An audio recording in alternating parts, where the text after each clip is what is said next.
વચનામૃત પત્રાંક 322 પત્રાંક 322 રવિવાર 1948 સૌભાગભાઈ ઉપર આ પત્ર છે. લૌકિક દ્રષ્ટિએ તમે અને અમે પ્રવર્તશું તો પછી અલૌકિક દ્રષ્ટિએ કોણ પ્રવર્તશે? લૌકિક દ્રષ્ટિએ તમે અને અમે પ્રવર્તશું તો પછી અલૌકિક દ્રષ્ટિએ કોણ પ્રવર્તશે? આત્મા એક છે કે અનેક છે? કર્તા છે કે અકર્તા છે? જગતનો કોઈ કર્તા છે કે જગત સ્વતઃ છે? એ વગેરે ક્રમે કરીને સત્સંગે સમજવા યોગ્ય છે. એમ જાણીને પત્ર વાટે તે વિશે હાલ લખવામાં આવ્યું નથી. કૃપાલદેવે લખ્યું કે લૌકિક દ્રષ્ટિએ તમે ને અમે પ્રવર્તશું તો અલૌકિક દ્રષ્ટિએ કોણ પ્રવર્તશે? લૌકિક દ્રષ્ટિ એટલે લોકોને સારું દેખાડવાની વૃત્તિ તમને ને અમને અમે રાખીશું તો પછી અલૌકિક દ્રષ્ટિ એટલે આત્માર્થની દ્રષ્ટિ કોણ પ્રવર્તશે? સંસારી જીવોને તો જગતને દેખાડવાનો ભાવ હોય, તેમ આત્માર્થીને હોય તો એમાં ફરક શું પડ્યો? આત્માર્થ ક્યાં રહ્યો? અને આત્માર્થ અને લૌકિક દ્રષ્ટિને આસમાન પાતાળ જેટલું અંતર છે. એક જગતને રૂડું દેખાડવા કરે, જ્યારે બીજો આત્માનું રૂડું થાય એમ જ વર્તે. જગત ભલે ને એને ગાંડીઓ કહે તો પણ એની સામે જોઈ નહીં. જો એનો આત્માર્થ થતો હોય તો તેને જ એ પોષે. એટલે આત્માર્થ અને જગતની દ્રષ્ટિને રાત દિવસનું અંતર છે. બ્રહ્મચારીજી લખ્યું છે, જગત ભગત ના રસ્તા જુદા, સૌ સૌમાં તલ્લીન હો, એક બીજાને ગાંડા માને, જાણે અક્કલહીન હો. જગત ભગત ના રસ્તા જુદા, સાવ જુદા. એક ત્યાગ માર્ગ છે, એક ગ્રહણ માર્ગ છે, એક રાગ માર્ગ છે અને એક વિતરાગ માર્ગ છે. ક્યાં રાગ ને ક્યાં વિતરાગ? રાત દાડાનું અંતર છે. એટલે જગત ભગતના રસ્તા જુદા, સૌ સૌમાં તલ્લીન. જગતવાસી જીવ જગતનો પ્રપંચ રચી આરંભ પરિગ્રહ કરી લોકોને સારું દેખાડવાના મથી અને પોતાની જાતને કૃતકૃત્ય માને છે કે મેં આ જીવનો પ્રાપ્ત કર્યું, ધન કર્યું, મકાનો બનાવ્યા, ગાડીઓ વાડીઓ લાડીઓ કેવું છે જુઓ, મેં આ જીવનમાં પ્રાપ્ત કર્યું, એ એમાં મહત્તા માને. જ્યારે જ્ઞાની પુરુષનો આશ્રિત ભગત એવો તેને તુચ્છ ગણે, આખું જીવન એને બરબાદ કરી નાખ્યું એમ માને છે. આવા તુચ્છ પદાર્થોમાં અમૂલ્ય આત્માર્થ સાધુ નહીં અને જીવન ખોઈ નાખ્યું અમૂલ્ય માનવ દેહ એટલે ભગતની દ્રષ્ટિએ તે મૂર્ખ છે. જ્યારે જગતવાસી લોકોની દ્રષ્ટિએ ભગત મૂર્ખ છે. જગતવાસી જીવો ભગતને મૂર્ખ કહે કે આ ઘરમાં બધી સુખ સંપત્તિ હોવા છતાં પણ ભોગવતો નથી અને કે પરભાવમાં સુખ મળશે. કોણે જોયા પરભાવ? આ ભાવમાં એને પ્રાપ્ત થયું છતાં તો કોઈ ભોગવતો નથી ને પરભાવનું યાદ કરે એટલે મૂર્ખ છે. એમ જગતવાસી જીવો ભગતને ગાંડો કહે અને ભગત જગતવાસી જીવોને મૂર્ખ કહે. અમૂલ્ય એવો માનવ દેહ જેની એક એક ક્ષણ રત્ન ચિંતામણી કરતા વિશેષ મૂલ્યવાન, તે આવા તુચ્છ ભોગો ધનાદિ કુટુંબાદિ માટે વ્યર્થ ખોઈ દે છે. એના જીવો બીજો મૂર્ખ કોણ? એમ એકબીજાને ગાંડા માને, જાણે અક્કલહીન હો. પેલો ભગત કે આમાં ગાંડો છે, એમાં અક્કલ નથી કે સંસારમાં પડ્યો છે આરંભ પરિક્રમા, અને જગતવાસી જીવ કે આ ભગત ગાંડો છે.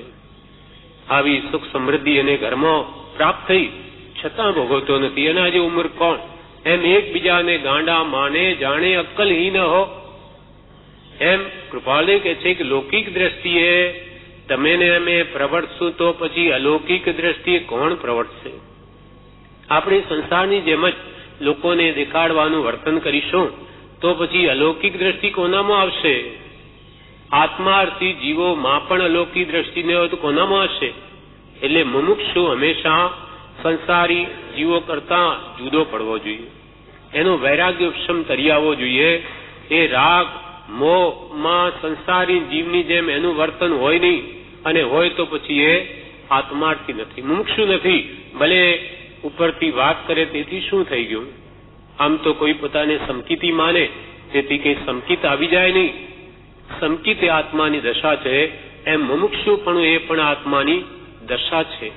મુમુક્ષુ કેવડાવવાથી મુમુક્ષુતા આવતી નથી, જેમ સમકીતી કેવડાવવાથી સમકીત આવી જતું નથી. કલ્યાણ થાય નહીં. લોકો ભલે ને એને મહાત્મા કહે, ત્યાગી કહે, મુનિ કહે, પણ મુનિપણાના જો એમાં ગુણો ન હોય તો એનું કલ્યાણ થાય નહીં. આપણે આત્માનું હિત કરવું છે. લોકો 5, 15, 25 વર્ષ આપણને મોટા કહે, શેઠ કહે, બહુ દાનવીર કહે, તેથી પણ શું થઈ ગયું? 5, 25 વર્ષ માટે જ, બાકીનું શું? અનંતકાળ શું? પછી જે અભિમાન કે જે પાપો રાગદ્વેષ આરંભ પરિગ્રહ માટે કર્યા છે તેનું પાપનું ફળ ક્યાં ભોગવીશું? ત્યાં આપણે દુઃખ ભોગવતા હોઈએ અને અહીંયા આપણો ફોટો લગાવી કે આ તો શેઠે અહીંયા 5 લાખનું 25 લાખનું દાન આપ્યું, માટે મોટો ચિત્રપટ લગાડો, હાર પહેરાવો. એની ભલે ને મા બાપ રોજ પૂજા કરતા હોય કે બાપ આપણું આટલું આપી ગયા, પણ ત્યાં પરોણાના માર ખાતા હોઈએ, ઘોડા ગાડીમાં જોતર્યા હોય કે બળદ ગાડીમાં કે એથી વિશેષ દુર્ગતિમાં માર ખાતા હોય, ત્યાં આપણી કોણ સહાય કરે? અહીંયા ધૂપ શું, આરતી શું, ગમે એટલી પૂજા કરેથી શું થઈ ગયું? પણ આપણે આપણો આત્મા ત્યાં દુઃખ ભોગવતો હોય. માટે કે છે કે લૌકિક દ્રષ્ટિ અને અલૌકિક દ્રષ્ટિનું આસમાન પાતાળ જેટલું અંતર છે. એ ભક્ત મુમુક્ષુ એ સંસારી કરતા સાવ જુદો જ પડવો જોઈએ. એટલે કૃપાલય ચેતાવે છે સૌભાગભાઈને કે લૌકિક દ્રષ્ટિએ તમે ને અમે પ્રવર્તશો તો પછી અલૌકિક એટલે આત્માર્થ દ્રષ્ટિ કોણ રાખશે, કોણ પ્રવર્તશે? આટલી વાત કરીને હવે આત્મા સંબંધી તત્વ સંબંધી વાત લખે છે કે આત્મા એક છે કે અનેક છે, કર્તા છે કે અકર્તા છે, જગતનો કોઈ કર્તા છે કે જગત સ્વતઃ છે, એ વગેરે ક્રમે કરીને સત્સંગે સમજવા યોગી છે. એમ જાણીને પત્ર વાટે તે વિશે હાલ લખવામાં આવ્યું નથી. આત્મા એક છે કે અનેક છે? વેદાંતની દ્રષ્ટિએ આત્મા એક છે. આખા જગતમાં એક જ આત્મા. તો પછી આ દેખાય શું? એ તો એના અંશ. વેદાંત ધર્મો એમ માને છે કે ઈશ્વર એક છે અને આ બધા જ એના અંશ છે. જેમ કે એક સૂર્ય છે, એની લાખો કિરણો છે, તેવી રીતે એના અંશ છે. અને જ્યારે આપણો આત્મા મુક્તિને પામે સંપૂર્ણ, તે વખતે એ કિરણ જેમ સૂર્યમાં ભળી જાય તેમ આનો અંશ છે તે આત્મામાં ભળી જાય. એટલે આપણા આત્માનું અસ્તિત્વ નાશ થઈ ગયું, ઈશ્વરમાં ભળી ગયો. એમ આત્મા એક છે કે અનેક છે? એવા જે સૌભાગભાઈના પ્રશ્નો હશે તે કૃપાલે કે પત્ર વાટે તેનો વિશેષ હાલ લખવામાં આવ્યું નથી. રૂબરૂ વિશેષ ખુલાસા થઈ શકે. એટલે આત્મા એક છે કે અનેક છે? વેદાંતિ કે છે એક છે, જ્યારે તીર્થંકરો કે છે અનેક છે. અનેક છે, અનંત આત્માઓ છે. પ્રત્યેક આત્માનું અસ્તિત્વ ભિન્ન છે. એક આત્મા બીજા આત્માનું કંઈ કરી શકે નહીં. પ્રત્યેકના કર્મ જુદા, ભાવ જુદા, એના અસંખ્યાત પ્રદેશ પણ જુદા. આત્મા એક છે કે અનેક છે? કરતા છે કે અકર્તા છે? બીજા અમુક ધર્મવાળો આત્માને કરતા કહે અને અમુક કે ના, કરતા નથી આત્મા. એમ સાંખ્ય મત વાળા કે છે એ તો 25 પ્રકૃતિઓ છે, એ કરે. આત્મા તો અબદ્ધ સ્પષ્ટ છે, એને કઈ કરતાપણું છે જ નહીં. અમુક ધર્મવાળા કે આ કરતા છે. જ્યારે ભગવાન વિતરાગ તીર્થંકરો શું કહે કે કરતાય છે ને અકર્તાય છે. અપેક્ષા આ ત્યાદવાદ ધર્મ એવો છે કે બધા ધર્મની વાત ભગવાન તીર્થંકરો માને છે. એક ધર્મ કહે કે કરતા, તો કે તમારી વાત સાચી. આત્મા સ્વસ્વરૂપે સ્વભાવનો જ કરતા છે, પણ જ્યારે આત્મા સ્વરૂપમાં આવે ત્યારે વિભાવનો કરતા નથી, તે વખતે વિભાવને અકર્તા છે. એમ અપેક્ષાએ જોતા જેમ આત્મા નિત્ય પણ છે અનિત્ય પણ છે. તો કે તમે તો બે વાત કરો, તો અપેક્ષા બે શું? અનંત ગુણો છે. એક જ ભાઈ છે તો કે બાપ પણ છે અને બેટો પણ છે. તો કે એમ કેમ કહો? તો કે એના પુત્રના હિસાબે પોતે બાપ છે અને એના બાપના હિસાબે પોતે પુત્ર છે. ભાઈ પણ છે, કોઈનો કાકો પણ છે, કોઈનો મામો પણ છે, બધું જ છે, વ્યક્તિ એક જ છે. એમ અપેક્ષાથી કઈ પોઈન્ટ ઓફ વ્યૂ, એટલે કે કઈ અપેક્ષાથી એ તમે વાત કરો સંદર્ભથી, તેના પર એનો આધાર છે. એટલે ભાણેજની અપેક્ષા એ મામા છે, ભતીજીની અપેક્ષા એ કાકા છે, પુત્રની અપેક્ષા એ પિતા છે, અને પિતાની અપેક્ષા એ પોતે જ પુત્ર છે. તેમ આત્મા એક પણ છે, અનેક પણ છે, કર્તા છે, અકર્તા છે, જગત છે અને નથી પણ. અપેક્ષા આત્મા અસત, જગત મિથ્યા. જ્યારે આત્મા પોતાના સ્વસ્વરૂપમાં આવી જાય છે ત્યારે એને જગતને કંઈ લેવા દેવા નથી. આત્મ સ્વરૂપમાં જગત છે જ નહીં. એમ અપેક્ષા એ વાત બધી સત્ય છે, પણ એકાંતે માને તો મિથ્યા છે. આત્મા એક છે કે અનેક છે, કર્તા છે કે અકર્તા છે, જગતનો કોઈ કર્તા છે, ઈશ્વર જગતનો કર્તા છે. વેદાંત એમ માને કે જગત કોણે બનાવ્યું? ઈશ્વરે. જ્યારે ભગવાન તીર્થંકરો કહે છે કે નહીં, આ જગતનો કર્તા ઈશ્વર નથી, પોતે જ છે. પોતાનું જગત પોતે જ રચે છે. જગતનો કર્તા જો ઈશ્વર હોય તો પછી આપણે શું કરવાનું? એને આપણને મોકલ્યા, એને લેવા હોય ત્યારે લઈ લે. આપણે પાપ કરો, ધર્મ કરો, બધું એ જાણે. એને બનાવ્યા, બુદ્ધિ એને આપી, એને જેમ કરવું હોય તેમ કરે. આપણે ખોટી બુદ્ધિ સૂજે તો એના ભાગીદાર ઈશ્વર. એમ ઈશ્વર કદી આ જગતનો કરતા હોઈ શકે નહીં, અને કરતા હોય તો સર્વને સમાન કરે. ઈશ્વર તો દયાળુ છે. ઈશ્વર કોઈને એકને ખાવાનું નહીં મળે એવી સ્થિતિ પેદા કરી દે, ઝૂંપડપટ્ટીમાં જન્મ આપે ને એકને 7 માળની હવેલી આપે, મોટા શેઠને ઘરે જન્મ આપે, એમ ઈશ્વર કદી નહીં કરે. જેવા કર્મો જીવ પૂર્વે બાંધ્યા હોય તે પ્રકારે તે કુલમાં જન્મ લે છે, નિર્ધન અવસ્થામાં કે ધનાવસ્થામાં. બાકી ઈશ્વર કંઈ કરતો નથી. અને ઈશ્વર એટલી બધી માથાકૂટમાં પડે તો ઈશ્વર શાનો? એક ઘરની ઉપાધિ આપણને કેટલું બધું દુઃખ આપે, તો આખા વિશ્વની ઉપાધિ, દરેકના કર્મના હિસાબ રાખવા, એને ફળ આપવા, કેટલા બધા મહેતાજી બેસાડી દે. થાકી જાય ઈશ્વરી. આ બધાની વ્યવસ્થા કરીને ભયંકર કંટાળી જાય. તો એવું જ જો ઈશ્વર પણ હોય તો આપણે નથી જોઈતું. એના કરતો તો એક ઘરની ઉપાધિ સારી, કે ત્યાં જઈને આખા વિશ્વનું સંભાળવું.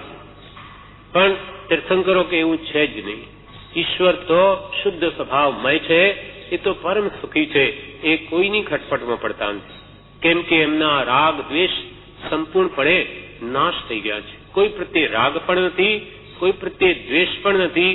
એ જ ઈશ્વર છે. ઈશ્વર શુદ્ધ સ્વભાવ અથવા પ્રેરક તે ગણે ઈશ્વર દોષ પ્રભાવ. આપણને ઈશ્વર પ્રેરણા આપે, આવું કર્મ કરો, તો પછી એનો ભાગી દોષી ઈશ્વર થયો. અમે શું કરીએ? અમને તો એવી બુદ્ધિ ઈશ્વરે સુજાડી, માટે અમે પાપ કર્યું. ઈશ્વર કરતા નથી. ઈશ્વર કદી કોઈને એવી દુષ્ટ બુદ્ધિ આપે નહીં. એ તો પોતે શુદ્ધ સ્વભાવમય છે. માટે જગતનો કોઈ કર્તા છે કે જગત સ્વતઃ છે કે આપોઆપ એક ભેદે નિયમ એ જ આ જગતનો પ્રવર્તક છે, એ ભગવંતોએ જે સમજાવ્યું તે પ્રમાણે દરેક જીવ પોતપોતાના કર્મ વડે આ સંસાર રચે છે. અને શુભાશુભ પરિણામ, આ શુભ અશુભ ભાવના દ્વંદ્વરૂપ આ સંસાર છે. શુભ અશુભ ભાવ મટી ગયા, શુદ્ધ ભાવમાં જીવ આવી ગયો, સર્વકર્મથી મુક્ત થઈને સિદ્ધ અવસ્થાને પામશે. જ્યાં સુધી શુભ અશુભમાં પ્રવૃત્તિ છે ત્યાં સુધી સંસાર છે. જગતનો કોઈ કર્તા છે કે જગત સ્વતઃ છે, એ વગેરે ક્રમે કરીને સત્સંગે સમજવા યોગ્ય છે. આ વાતને ક્રમપૂર્વક જ્ઞાની પુરુષોએ અનેક રીતે સમજાવી છે. એ સત્સંગમાં વિસ્તારથી સમજવા યોગ્ય છે. એમ જાણીને પત્ર વાટે તે વિશે હાલ લખવામાં આવ્યું નથી.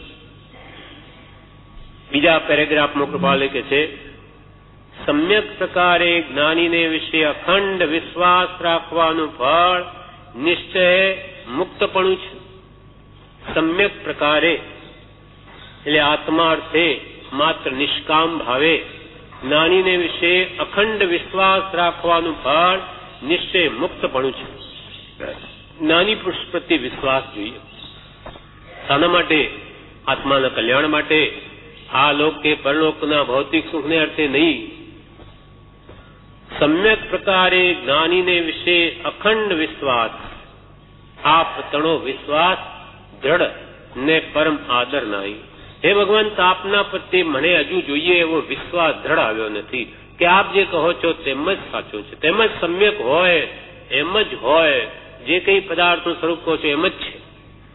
એમ સમ્યક પ્રકારે જ્ઞાનીને વિશે અખંડ વિશ્વાસ રાખવાનું ફળ નિશ્ચય મુક્તપણું છે. જ્ઞાની પુરુષ પ્રત્યે જે અખંડ વિશ્વાસ જેને હોય, એમની આજ્ઞા જે આરાધે તે નિશ્ચય મુક્તિને પામે, નિશ્ચય મુક્તપણું છે. હવે ત્રીજા પેરેગ્રાફમાં લખે છે, સૌભાગભાઈને જે એમને વારંવાર આજીવિકા સંબંધી આર્થિક ચિંતા છે એ વિશે જણાવે છે. સંસાર સંબંધી તમને જે ચિંતા છે તે ચિંતા પ્રાય અમને જાણવામાં છે અને તે વિશે અમુક તમને વિકલ્પ રહે છે તે પણ જાણીએ છીએ. તેમજ પરમાર્થ ચિંતા પણ સત્સંગના વિયોગને લીધે રહે છે તે પણ જાણીએ છીએ. બે પ્રકારનો વિકલ્પ હોવાથી તમને આકુળ વ્યાકુળપણું પ્રાપ્ત હોય એમાં પણ આશ્ચર્ય લાગતું નથી અથવા અસંભવ રૂપ લાગતું નથી. હવે એ બે પ્રકારને માટે ચોખ્ખા શબ્દોમાં નીચે જે કંઈ મનને વિશે છે તે લખવાનો પ્રયત્ન કર્યું છે. તમને કે સંસાર સંબંધી જે ચિંતા છે આજીવિકા વગેરેની એ જાણવામાં છે અને તમને એ સંબંધી વિકલ્પ રહે છે એ પણ અમે જાણીએ છીએ. વળી પરમાર્થ સંબંધી સત્સંગ તમારે કરવો છે એનો વિયોગ રહે છે તેનું પણ તમને દુઃખ છે એ પણ જાણીએ છીએ. પણ આ બધા પ્રકારના વિકલ્પોથી તમને જે આકુળ વ્યાકુળપણું થાય એ પણ સંભવ છે, એમાં કોઈ આશ્ચર્ય નથી. પણ હવે આ બધાનો જવાબ ચોખ્ખા શબ્દોમાં કહી દઉં છું, તે નીચે પ્રમાણે છે. હવે બે પ્રકારને માટે ચોખ્ખા શબ્દોમાં નીચે જે કંઈ મનને વિશે છે, અમારા મનમાં જે છે તે લખવાનું પ્રયત્ન કર્યું છે. હવે ચોથા પેરેગ્રાફમાં કહે છે, સંસાર સંબંધી તમને જે ચિંતા છે તે જેમ ઉદયમાં આવે તેમ વેદવી, સહન કરવી. એ ચિંતા થવાનું એ કારણ એવું કોઈ કર્મ નથી કે જે ટાળવા માટે જ્ઞાની પુરુષને પ્રવૃત્તિ કરતા બાદ ન આવે. સંસાર સંબંધી તમને ચિંતા છે એ તમારા જ કર્મ તમારે ઉદયમાં આવ્યા છે માટે તમારે વેદવા જ જોઈએ. તમારે ભોગવીને એ કર્મથી નિવૃત્ત થવું જોઈએ. એ સંબંધી મનમાં ઉકળાટ નહીં જોઈએ. સંસાર સંબંધી તમને જે ચિંતા છે તે જેમ ઉદયમાં આવે તેમ વેદવી, સહન કરવી. એ ચિંતા થવાનું કારણ એવું કોઈ કર્મ નથી કે જે ટાળવા માટે જ્ઞાની પુરુષને પ્રવૃત્તિ કરતા બાદ ન આવે. ચિંતા તમારી, તમારે પૂર્વે કર્મ બાંધ્યા અને જ્ઞાની પુરુષો પાસેથી ઉપાય જોઈએ છે અને એમને તમે કોઈ પણ પ્રકારે તકલીફ આપો અને એમને કંઈ વેદવું ન પડે એ કોઈ બને નહીં કોઈ કાળે. એ થવાનું કારણ એવું કોઈ કર્મ એટલે કાર્ય નથી કે જે ટાળવા માટે જ્ઞાની પુરુષને પ્રવૃત્તિ કરતા બહાર ન આવે. એમાં સૌભાગભાઈનો આશય શું છે કે કોઈ રિદ્ધિ સિદ્ધિ એવી ફરવો કે જેથી અમારું કામ થઈ જાય, અમે નિવૃત્ત થઈ જઈએ, પછી આપણે ભક્તિ ભજન જ કરીએ. આશય એમનો સારો છે, પણ કૃપાલ કે જ્ઞાની પુરુષો બીજાને માટે તો શું, પોતાને માટે પણ એ રિદ્ધિ સિદ્ધિ પોરવે નહીં. એ પણ જે કર્મ ઉદય આવે એ પ્રમાણે જ ભોગવે. એમ આગળ કે છે, જ્યારથી કૃપાલ કે છે જ્યારથી યથાર્થ બોધની ઉત્પત્તિ થઈ છે ત્યારથી કોઈ પણ પ્રકારના સિદ્ધિ યોગે કે વિદ્યાના યોગે સાંસારિક સાધન પોતા સંબંધી કે પર સંબંધી કરવાની પ્રતિજ્ઞા છે અને એ પ્રતિજ્ઞામાં એક પળ પણ મંદપણું આવ્યું હોય એમ હજુ સુધીમાં થયું છે એમ સાંભળતું નથી. તકલીફ તો સંસારમાં હોય પ્રત્યેકને આવે. તો કે છે જ્યારથી અમને યથાર્થ બોધ સમ્યક દર્શનની પ્રાપ્તિ થઈ છે ત્યારથી કોઈ પણ પ્રકારના સિદ્ધિ યોગ કે રિદ્ધિ સિદ્ધિ કે વિદ્યાના યોગે સાંસારિક સાધન પોતા સંબંધી કે પર સંબંધી કરવાની પ્રતિજ્ઞા છે. એમનો એક દાખલો કૃપાલદેવનો 19 વર્ષની ઉંમર, આ તો ઉંમર 24 વર્ષની છે. 19 વર્ષમાં એમને શતાવધાન કર્યા છે. તે વખતે એમની ખ્યાતિ એટલી બધી પ્રસરી ગઈ અને સાક્ષાત સરસ્વતીનો અવતાર છે એવું જેને બિરુદ આપવામાં આવ્યું. અને સર સાર્જન્ટ ચાર્લ્સે, જે યુરોપિયનનું રાજ્ય હતું, પીટરસન, જે એ કાવસજી ઇન્સ્ટિટ્યૂટમાં જ્યાં 100 અવધાન કૃપાલદેવે કરેલા મુંબઈમાં, એ તે વખતે પ્રમુખ સ્થાને હતા, ચીફ જસ્ટિસ. તે વખતે એમને થયું કે આ કોઈ માણસ છે, આ તો કોઈ દૈવી પુરુષ છે. આવી બુદ્ધિ, 2 કામ આપણાથી એક સાથે થવા મુશ્કેલ છે, જે 100 કામ સાથે કરી શકે. એટલે કૃપાલદેવને એમને કહ્યું કે તમે વિદેશ જાઓ, ત્યાં તમારી આ શક્તિ બતાવો તો તમને ધન મળશે અને સાથે માન પણ મળશે, કીર્તિ મળશે. તમારી કીર્તિ ગવાશે. માન જોઈએ મનુષ્યોને મથે, એના માટે લાખો ખર્ચી નાખે માન માટે. તો એ માન એમને માની મળે અને ઉપરથી વળી પૈસા મળે. છતાં પણ કૃપાલદેવે ના પાડી દીધી.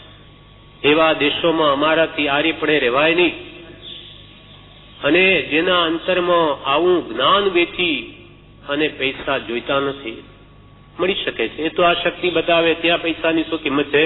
લાખો ભેગા કરીને આવી જાય, પણ એવું જેને નક્કી નિર્ધાર્યું નહીં એને ઠોકર મારી દીધી. આપણા જેવા હોય તો પહેલા એવું કરે કે આ ક્યાં આપી જિંદગીમાં હતી, ચાલો ને 2-5 વર્ષનું પૂરું કરીને આવી જઈએ. નહીં, એમાં કંઈક રહસ્ય છે. અને બ્રહ્મચારીજીએ કહ્યું છે એક પત્રમાં, કોઈએ પૂછ્યું હશે વિદેશ જવા માટે, તો કે બને ત્યાં સુધી આર્ય દેશનો કાંઠો તજવા યોગ્ય નથી. અનાર્ય દેશમાં જવું જ નહીં. કેટલી બધી વૃત્તિઓ મોડી પડી જાય છે. આત્માર્થની વૃત્તિઓ છે, કેટલી બધી મોડી પડી જાય. વિષય કષાયનું ભયંકર જ્યાં તાંડવ નૃત્ય છે, સપ્ત વિષયનો ભોગવતા લોકોને કોઈ ભય નથી. અને એવું નિરંતર જ્યાં જોવામાં આવે આપણી મતિ બુદ્ધિ બગડી જાય, એવા સ્થાનનો પગ જ નહીં મૂકવો જોઈએ. એવો જ્ઞાની પુરુષનો સતત બોધ છે. અને આ દાખલો કે કૃપાલદેવ ગયા નહીં, પોતાની શક્તિઓ પ્રાપ્ત છે છતાં પણ નહીં ગયા.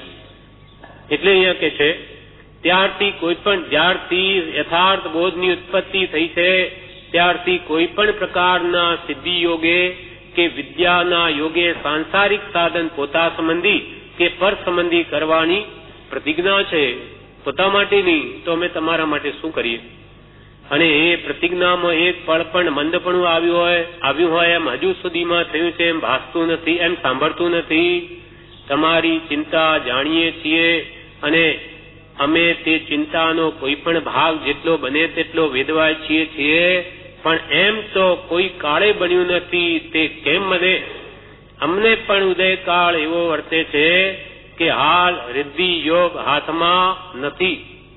વળી કે તમારી ચિંતા પણ જાણીએ છીએ, તમે અમે કોઈ રીતે અમે માનો કે મદદરૂપ થઈ શકીએ, પણ તમે અમે અમારા માટે પણ જે એવી રિદ્ધિ સિદ્ધિ ભોરવીએ નહીં ને એવી આશા અમારાથી તમે રાખો, એ કેમ બને? તે કેમ બને? અમને પણ ઉદયકાળ એવો વર્તે છે કે હાલ રિદ્ધિ જોગ હાથમાં નથી. હાલ તો રિદ્ધિ જોગ પણ અમારા હાથમાં નથી એવો અમારો ઉદય વર્તે છે. અને હોય તો પણ અમે ભોરવીએ નહીં, એ ઉપર કહી દીધું. અમારા માટે પણ નહીં તો બીજા માટે શું? વળી કહે છે, બળ આપવા કહે છે આગળના જુદા પેરેગ્રાફમાં, પ્રાણી માત્ર પ્રાય આહાર પાણી પામી રહે છે, તો તમ જેવા પ્રાણીના કુટુંબને માટે તેથી વિપર્યાય પરિણામ આવે એવું જે ધારવું તે યોગ્ય જ નથી. પ્રાણી માત્ર પશુ પક્ષી આદિ પણ આહાર પાણી પામી રહે, એનું પણ પેટ ભરાઈ જાય, તો તમ જેવા પ્રાણીને ના કુટુંબને માટે તેથી વિપર્ય એટલે વિપરીત પરિણામ આવે એવું જે ધારવું તે યોગ્ય જ નથી. કુટુંબની લાજ વારંવાર આડી આવી જે આકુળતા આપે છે, તે ગમે તો રાખીએ અને ગમે તો ન રાખીએ એ બંને સરખું છે. કુટુંબની લાજ તમને આડી આવે છે, મારું તો કઈ નહીં, આ મોહ દયા છે, મારું તો કઈ નહીં, પણ આ બિચારા કુટુંબીઓ જે આપણા ઋણાનુબંધે આવી મળ્યા, એમની ઇજ્જત રહે, સારું રહે. બાપ દાદો કેવા હતા, રાજ દરબારમાં કામ કરતા હતા, ઇજ્જત બની રહે. એ જે આકુળ કુટુંબની લાજ વારંવાર આડી આવી જે તમને આકુળતા એટલે દુઃખ આપે છે તે ગમે તો રાખીએ, એટલે એ ગમે તો રાખીએ અને ગમે તો ન રાખીએ તે બંને સરખું છે. એટલે કે એની તમે ચિંતા કરવાથી લાજ વધી જવાની નથી અને ચિંતા નહીં કરવાથી લાજ ઘટી જવાની નથી. એ તો કુટુંબના પ્રારબ્ધમાં જેવું હશે તેમ જ થશે.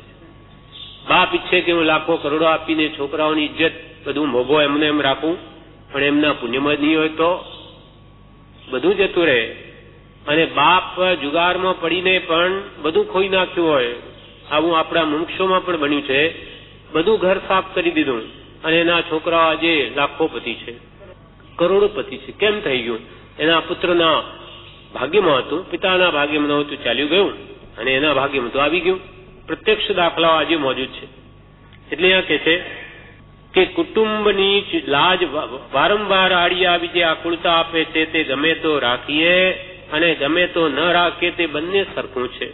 કેમ કે જેમાં પોતાનું નિરુપાયપણું રહ્યું તેમાં તો જે થાય તે યોગ્ય જ માનવું એ દ્રષ્ટિ સમ્યક છે. જ્યાં કોઈ ઉપાય નથી આપણો ત્યાં નિરુપાયતા છે, ત્યાં સહનશીલતા સુખદાયક છે અથવા એ જ કર્તવ્ય છે. નિરુપાયતા જ્યાં રહી છે તેમાં જે થાય તે યોગ્ય જ માનવું, જે થાય તે યોગ્ય જ માનવામાં આવે, પરના દોષ જોવામાં ન આવે, પોતાના ગુણનું ઉત્કૃષ્ટપણું સહન કરવામાં આવે તો જ એકમાત્ર જકાર વાપર્યો તો જ આ સંસારમાં રહેવું યોગ્ય છે, બીજી રીતે નહીં. એમ તેમાં તો જે યોગ્ય થાય તે યોગ્ય જ માનવું એ દ્રષ્ટિ સમ્યક છે. જે લાગ્યું તે જણાવ્યું છે. કૃપાલ કે અમને જેમ લાગ્યું તેમ જણાવ્યું છે, પછી કેમ કરવું તમે જાણો. અમને જેમ લાગ્યું તે જણાવ્યું છે. હવે પોતાની દશા કે છે અમને જે નિર્વિકલ્પ નામની સમાધિ છે તે તો આત્માની સ્વરૂપ પ્રણતિ વર્તતી હોવાને લીધે છે. હા, પોતાની દશા આત્માના સ્વરૂપ સંબંધી તો પ્રાય નિર્વિકલ્પપણું જ રહેવાનું અમને સંભવિત છે, કારણ કે અન્ય ભાવને વિશે મુખ્યપણે અમારી પ્રવૃત્તિ જ નથી. અમને જે નિર્વિકલ્પ નામની સમાધિ, નિર્વિકલ્પ એટલે આત્મા સંબંધી અમને કોઈ વિકલ્પ ઉઠવાનો નથી કે આત્મા છે કે નહીં. આત્મા છે જ, તે નિત્ય જ છે. કર્તા ભોગતા મોક્ષ મોક્ષનો ઉપાય વગેરે છપત છે, એનું દ્રઢ શ્રદ્ધાન છે. ત્રિકાળમાં ફરવાનું નથી.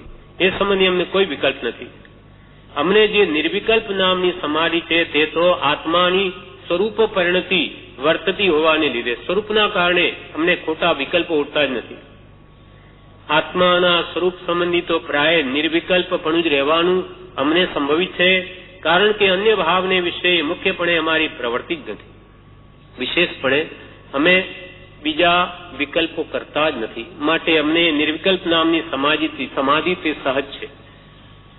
બંધ હવે પોતાની હજુ દશા કે છે બંધ મોક્ષની યથાર્થ વ્યવસ્થા જે દર્શનને વિશે યથાર્થપણે કહેવામાં આવી છે તે દર્શન નિકટ મુક્તપણાનું કારણ છે, અને એ યથાર્થ વ્યવસ્થા કહેવાને યોગ્ય જો કોઈ અમે વિશેષપણે માનતા હોઈએ તો તે શ્રી તીર્થંકર દેવ છે. આ કાળમાં બંધ મોક્ષની યથાર્થ વ્યવસ્થા, કયા પ્રકારે જીવને કર્મનો બંધ થાય અને એ બંધથી કયા પ્રકારે મુક્તિ મેળવી શકાય, એ બંધ મોક્ષની યથાર્થ વ્યવસ્થા જેમ છે તેમ સહી માર્ગ જે દર્શનને વિશે, જે ધર્મને વિશે યથાર્થપણે કહેવામાં આવી છે તે દર્શન નિકટ મુક્તપણાનું કારણ છે. તેમાં બંધ મોક્ષની વ્યવસ્થા યથાર્થ છે, તે નિકટ મોક્ષનો માર્ગ તેમાં કહેલો છે. અને તે યથાર્થ વ્યવસ્થા કહેવાને યોગ્ય જો કોઈ અમે વિશેષપણે માનતા હોઈએ તો તે શ્રી તીર્થંકર દેવ છે. આ કલિકાળમાં, આ સમયમાં વિશેષપણે બંધ મોક્ષની યથાર્થ વ્યવસ્થા કહેવાને જો યોગ્ય પુરુષ કોઈ હોય તો શ્રી તીર્થંકર દેવ છે. 6 દર્શનોમાં સંપૂર્ણપણે યથાર્થ માર્ગદ્રષ્ટા શ્રી તીર્થંકર દેવ છે, માટે એ જ સાચા માર્ગદર્શક છે આ કાળમાં, એમ અમે માન્યું છે.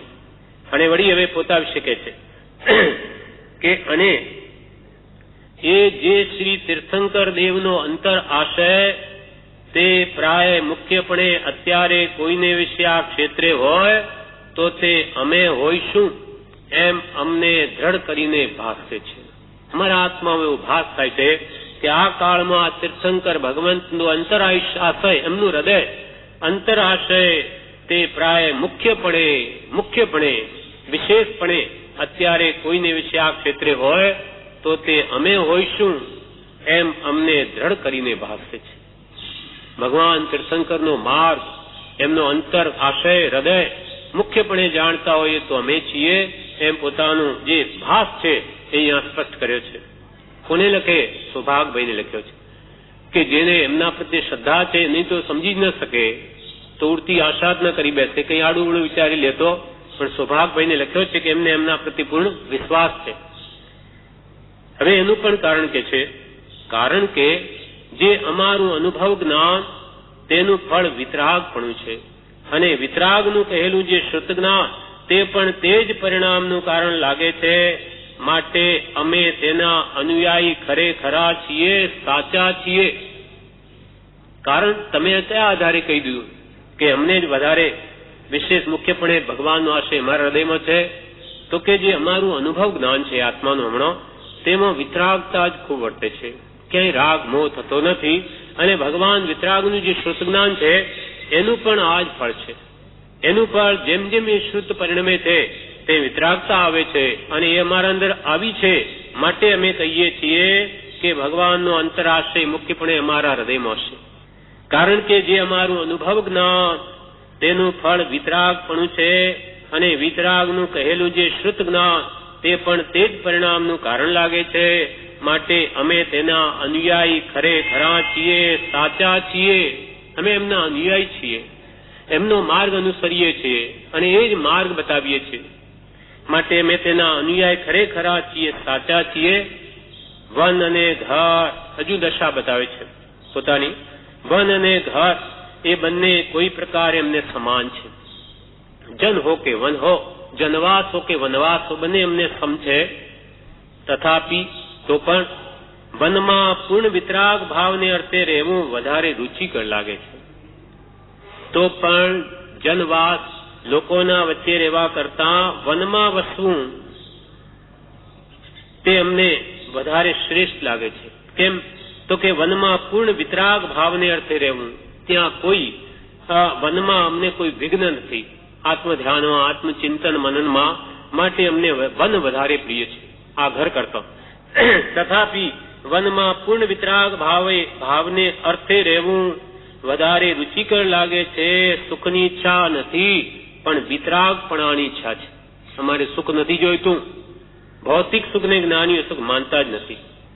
એમને દૈહિક શાખાનું સુખ જોઈતું જ નથી. એમને તો આત્મ શાંતિ જોઈએ છે. એમને તો આત્મામાં સુખ ભાસે, આ સુખ નથી લાગતું જે આપણને લાગે છે. એ તો ઓછું દુઃખ, શાતાને ઓછું દુઃખ કહે અને અશાતાને વિશેષ દુઃખ કહે. સાચું સુખ તો આત્મામાં છે અને એ નિર્વિકલ્પ દશા પ્રત્યે આવે છે. સુખની ઈચ્છા નથી પણ વિતરાગપણાની ઈચ્છા છે. એટલે અંતરંગ સંપૂર્ણ આત્મ શાંતિની ઈચ્છા છે. વળી સૌભાગભાઈ લખ્યું કે તમે કઈ જગતના કલ્યાણ માટે કંઈ કરો. તેનો જવાબમાં લખે છે, જગતના કલ્યાણને અર્થે પુરુષાર્થ કરવા વિશે લખ્યું તો તે પુરુષાર્થ કરવાની ઈચ્છા કોઈ પ્રકારે રહે પણ છે. તથાપી ઉદયને અનુસરીને ચાલવો એ આત્માની સહજ દશા થઈ છે અને તેવો ઉદયકાળ હાલ સમીપમાં જણાતો નથી. તો તે ઉદેરી આણવાનું બને એવી દશા અમારી નથી. જગતના કલ્યાણ વિશે કંઈ કરો. તેના જવાબમાં કે છે, જગતના કલ્યાણને અર્થે પુરુષાર્થ કરવા વિશે લખ્યું, લોકોનું કલ્યાણ થાય એમ કરો એ વિશે લખ્યું તો તે પુરુષાર્થ કરવાની ઈચ્છા કોઈ પ્રકારે રહે પણ છે કે જગતના જીવોનું કલ્યાણ થાય એવી મારી પણ ભાવના છે. તથાપી તો પણ ઉદયને અનુસરીને ચાલવું એ આત્માની સહજ દશા થઈ ગઈ છે. બસ જેવો ઉદય આવે એમ વર્તવું, કોઈ પણ જાતનું એમ આગા પછી કરવી નહીં. જેવા ઉદય આવે તેમ વર્તીને ભોગવીને એનાથી નિવૃત્ત થવું. ભાર ઓછો કરવો. પહેલા તો અમારે અમારું કલ્યાણ કરવું, પછી બીજી વાત છે. એ અમારો આત્મા હમણો ઉદયને અનુસરીને ચાલવું એ આત્માની સહજ દશા થઈ ગઈ છે, થઈ છે. અને તેવો ઉદયકાલ હાલ સમીપમાં જણાતો નથી. એવો ઉદય નથી. જ્ઞાની પુરુષનો દેહ બે કારણને લઈને વિદ્યમાનપણે વર્તે છે. એક તો જીવોના કલ્યાણને અર્થે અને પોતાના પૂર્વ કર્મ ભોગવવાને અર્થે. તમારો કર્મનો એવો ઉદય નથી હમણાં કે જેથી જીવોનું કલ્યાણ થઈ શકે. બાહ્યત્યાગ નથી. તેવો ઉદયકાળ હાલ સમીપમાં જણાતો નથી. સર્વસંગ પરિત્યાગ દશા હાલ ઉદયમાં જણાતી નથી. તો તે ઉદેરી આણવાનું એટલે એની ઉદીર્ણા કરવાનું બને એવી અમારી દશા નથી. આજે એ કર્મને હડસેલીને અમે એને પછી દીક્ષા લઈએ, સર્વસંગ પરિત્યાગ કરીએ એવી દશા અમારી હમણાં નથી. કેમ કે જે કંઈ પણ અમારે પૂર્વની દેણદારી છે એ પૂરી કરવી છે. એ પૂરી કર્યા વગર અમે કંઈ કરવાના નથી. જેવો ઉદય છે એ પ્રમાણે કરીએ છીએ. અમારે બધાથી છૂટી જવું છે પહેલા. એના માટે પત્રાંક 415 કહ્યું, મુંબઈ 8/1948 કોઈ પણ જાતના અમારા આત્મિક બંધનને લઈને અમે સંસારમાં રહ્યા નથી. કોઈ કે અમને સંસારમાં સુખ હશે માટે સંસાર છોડવો નથી, એવું નથી. શા માટે રહ્યા છે તે કહે છે, કોઈ પણ જાતના અમારા આત્મિક બંધનને લઈને એટલે આત્માની ઈચ્છાને લઈને અમે સંસારમાં રહ્યા નથી. સ્ત્રી જે છે તેનાથી પૂર્વે બંધાયેલું ભોગ કર્મ નિવૃત્ત કરવું છે. આમ સાંભળવામાં આવ્યું છે કે કૃપાળને 7 પત્નીનો જોગ હતો. જેમ 10 વિદ્વાનોએ મળીને કૃપાળના પરમેશ્વર ગ્રહ ઠેરાવ્યા, તેમ કૃપાળની 7 સ્ત્રીનો જોગ હતો. હા, પણ કૃપાળદેવે એમ જવાબમાં કહ્યું કે એકથી ચલાવીશું. એટલે એવો ઉદય છે પણ એકથી પતાવીશું, વિશેષ નહીં. જેમ ગતિ નરગતિ બંધાઈ ગયું ટળે નહીં, તેમાં ઉદય નિકાચિત બંધ ટળે નહીં, પણ એકથી ચલાવીશું. જેમ ચોથાની એક પહેલી થઈ ગઈ નરક કે કૃષ્ણની 7મીની ચોથી થઈ ગઈ પણ નરક ગતિ નહીં ટળી, તેમ કે છે કે 7નું 1માં ચલાવીશું. તેનાથી સ્ત્રી જે છે તેનાથી પૂર્વે બંધાયેલું ભોગ કર્મ નિવૃત્ત કરવું છે. કુટુંબ છે તેનું પૂર્વેનું કરેલું કરજ આપી નિવૃત્ત થવા અર્થે રહ્યા છીએ. કુટુંબનું પણ કરજ છે મારી ઉપર. ઋણાનુબંધે બધા મળી આવ્યા છે. આ પુત્ર પુત્રી બધી દેણદારી છે, આપણા ઋણાનુબંધે મળ્યા છે. તે અમારે પૂરું કરીને એથી પૂર્વે કુટુંબ છે તેનું પૂર્વેનું કરેલું કરજ આપી નિવૃત્ત થવા અર્થે રહ્યા છીએ. રેવા શંકર છે તેનું અમારા પ્રત્યે જે કંઈ માંગણું છે તે આપવાને રહ્યા છીએ. તે સિવાયના જે કંઈ પ્રસંગ છે તે તેની અંદર સમાઈ જાય છે. તનને અર્થે, શરીર સુખને અર્થે કે ધનને અર્થે કે ભોગને અર્થે કે સુખને અર્થે કે સ્વાર્થને અર્થે કે કોઈ જાતના આત્મિક બંધનથી અમે સંસારમાં રહ્યા નથી. આવો જે અંતરંગ ભેદ તે જે જીવને નિકટપણે મોક્ષ વર્તતો ન હોય તે જીવ કેમ સમજી શકે? આવો જે અમારો અંતરનો આશય છે, કે જેને નિકટપણે મોક્ષ વર્તતો ન હોય એવો મોક્ષગામી સમીપ મુક્તિગામી જીવ ન હોય તો અમારો અંતરાશય કેવી રીતે સમજી શકે? આવો જે અંતરંગનો ભેદ તે જે જીવને નિકટપણે મોક્ષ વર્તતો ન હોય તે જીવ કેમ સમજી શકે? માટે અહીંયા કહે છે કે આત્માની કે પુરુષાર્થ કરવાની ઈચ્છા કોઈ પ્રકારે જીવોનું કલ્યાણ કરવાનું રહે છે, તથાપી ઉદયને અનુસરીને ચાલમાં એ આત્માની સહજ દશા થઈ છે અને તેવો ઉદયકાળ હાલ સમીપમાં જણાતો નથી. તો તે ઉદેરી આણવાનું બને એવી દશા અમારી નથી. આનો જવાબ પૂરો કર્યો.